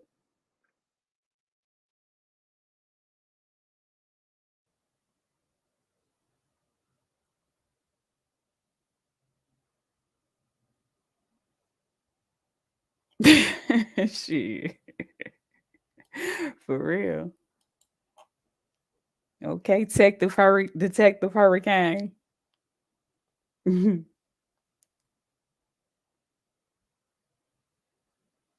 They say deliberate and personal, very personal, in my opinion, anyway.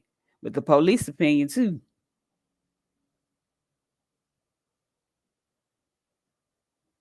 This is the most recent.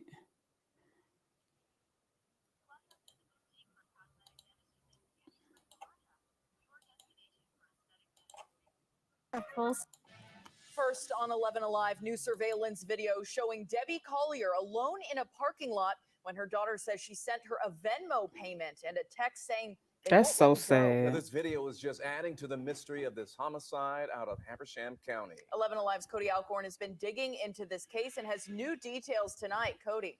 Yeah, we now have the 911 calls made just hours before Debbie Collier's body was found. Plus, a new report shows detectives spent hours executing a search warrant at her daughter's home in Athens. 24 hours before Debbie Collier's body was found on September 11th in Habersham County, new video from outside a Family Dollar store in Clayton, Georgia adds to the mystery. Detectives say you see her black Chrysler. That's the video I was talking about. Y'all see how she parked there first? Hold on. Watch her come in the parking lot. Detectives say you see her black Chrysler Pacifica pull in to the mystery. Detectives say you see her black Chrysler store in Clayton, Georgia adds to the mystery. Detectives say you see her black Chrysler Pacifica pull in She goes in the Right. store just before 3. They say Collier appeared to be alone and And they calm. was probably Cameras tripping too. They was inside probably capture her high. buying items. At 3:17 p.m., while Collier is still at the store, her daughter, Amanda Bearden, says her mom sent her a Venmo payment for almost $2,400 and a text saying, "They won't let me go." Detectives say at 3:19 p.m. That's disheartening to think that her allegedly her daughter might have told her to buy them items.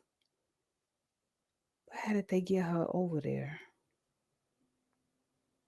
They would have had to stop her from somewhere. But the phone went off at Family Dollar and that window's tinted and it's probably 3 rows in that van. Collier pulls out of the parking lot.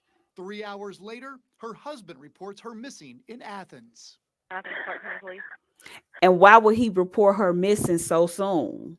Because Amanda told him to. Hi, my name's Amanda Bearden, and I thought that yesterday. Records show Collier's daughter Amanda called Athens Clark 911 at 8:30 a.m. the next day. Bearden asking if detectives could trace the GPS in her mom's van. I'm not trying to be. She wanted that van to be found because, of course, she had. Oh, that's crazy. That is correct. I wonder, did it like go too far, or? But that sound crazy too because they. Ugh. Okay. It's not like here or anything, but do I need to hire a private detective? And then she's talking about private detective. You should have said lawyer. Who lives in Alabama calls the 911 center. I think that's what she meant to say too. She tells the dispatcher Bearden told her Collier was missing. We're just not Right, we done cracked the case. I am really worried about my sister. An hour later, Collier's rental van found off a logging road in. And the husband, he not happy, so he gonna get the insurance money. That's I don't know. They gonna split it maybe. Clarksville, her partially burned body found several hundred yards. Wait a minute though. They ruled the husband out. That don't mean nothing though. I don't think. Away, along with the items she was seen buying at the store. The sheriff's office hasn't named a suspect nor arrested anyone in her death. 11 Alive obtained reports showing on September 14th, detectives spent 6 hours executing a search warrant at a home Collier's daughter Amanda shared with her boyfriend. So many unanswered questions. This case is complex, no doubt. We have been covering it since the beginning. Head to 11alive.com, watch surveillance, listen to the latest news conference, and read more about that mysterious Venmo payment and cryptic text.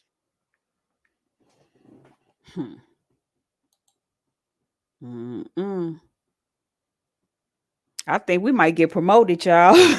Shit. We might get promoted.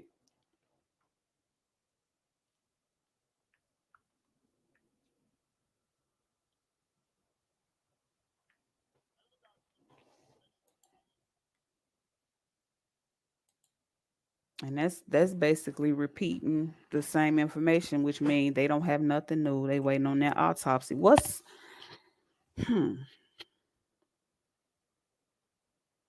Okay, so in my opinion, like I said, they had to be waiting in the back of that van. Well, one of them. Probably the daughter. Then she went up to the front and shocked her mama, and that's why she stopped. Because after she stopped that time, her phone was turned off. Look, I'm sitting up here nodding my head at the computer. Oh my God. No, for real though. For real. So then she made her drive. Cause she had her buy them items. So she made her drive to to that location. And maybe they was high. That's the part I don't get. Like, They probably wrapped her up in the tarp and set the tarp on fire. But it looked more like torture because what was the paper towels for?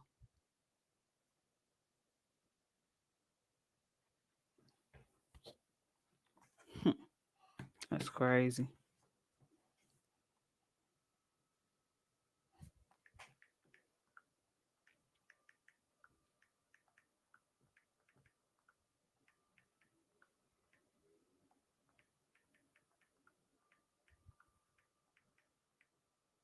I'm sorry, y'all. Hold on.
I'm over here starting.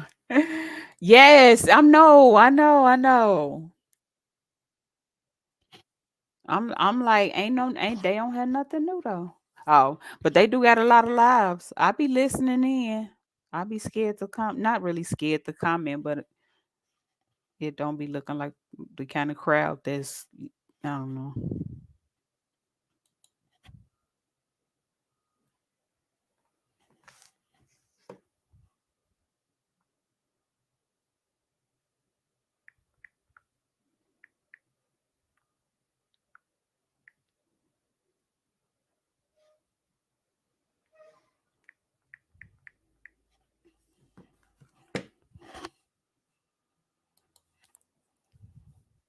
You too.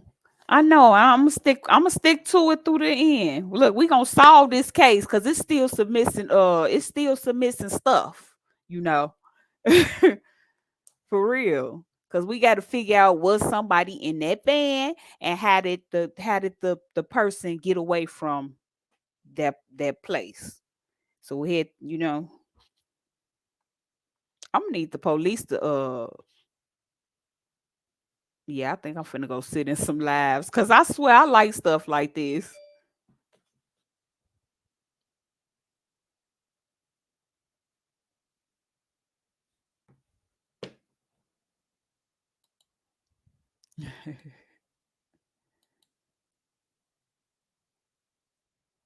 Okay. Now you know what? If I find a good live, y'all, what's let me see. You follow. Let me make sure I'm subscribed to you. Cause a lot of stuff I don't be knowing where they be get. I know, of course, they did they research, but when I type in stuff, I can't find it.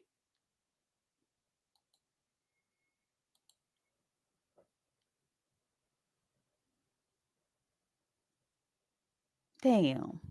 Um, I can't do it that way. I ain't got no damn inbox. I don't know, y'all. Shit, I was gonna say I'll let y'all know if somebody else was going over it. I know. Do anybody watch Ten to Life? She really good with stuff like that.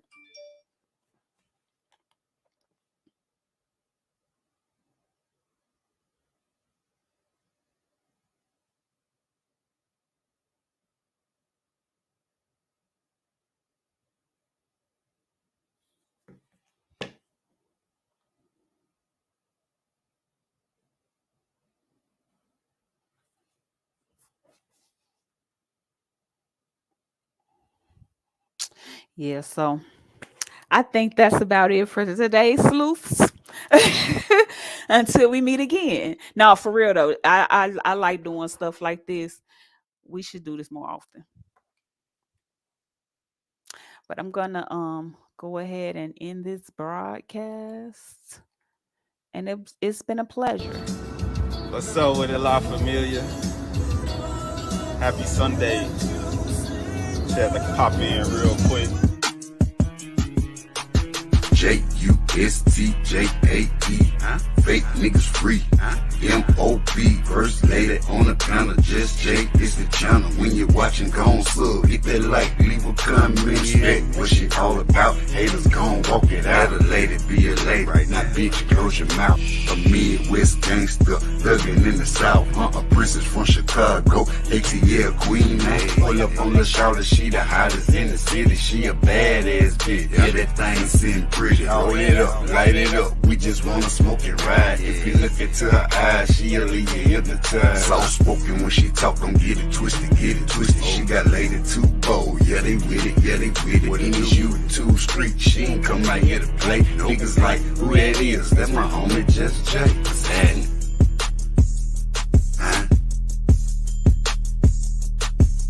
What's up with it, La Familia? Happy Sunday. Just had to pop in real quick.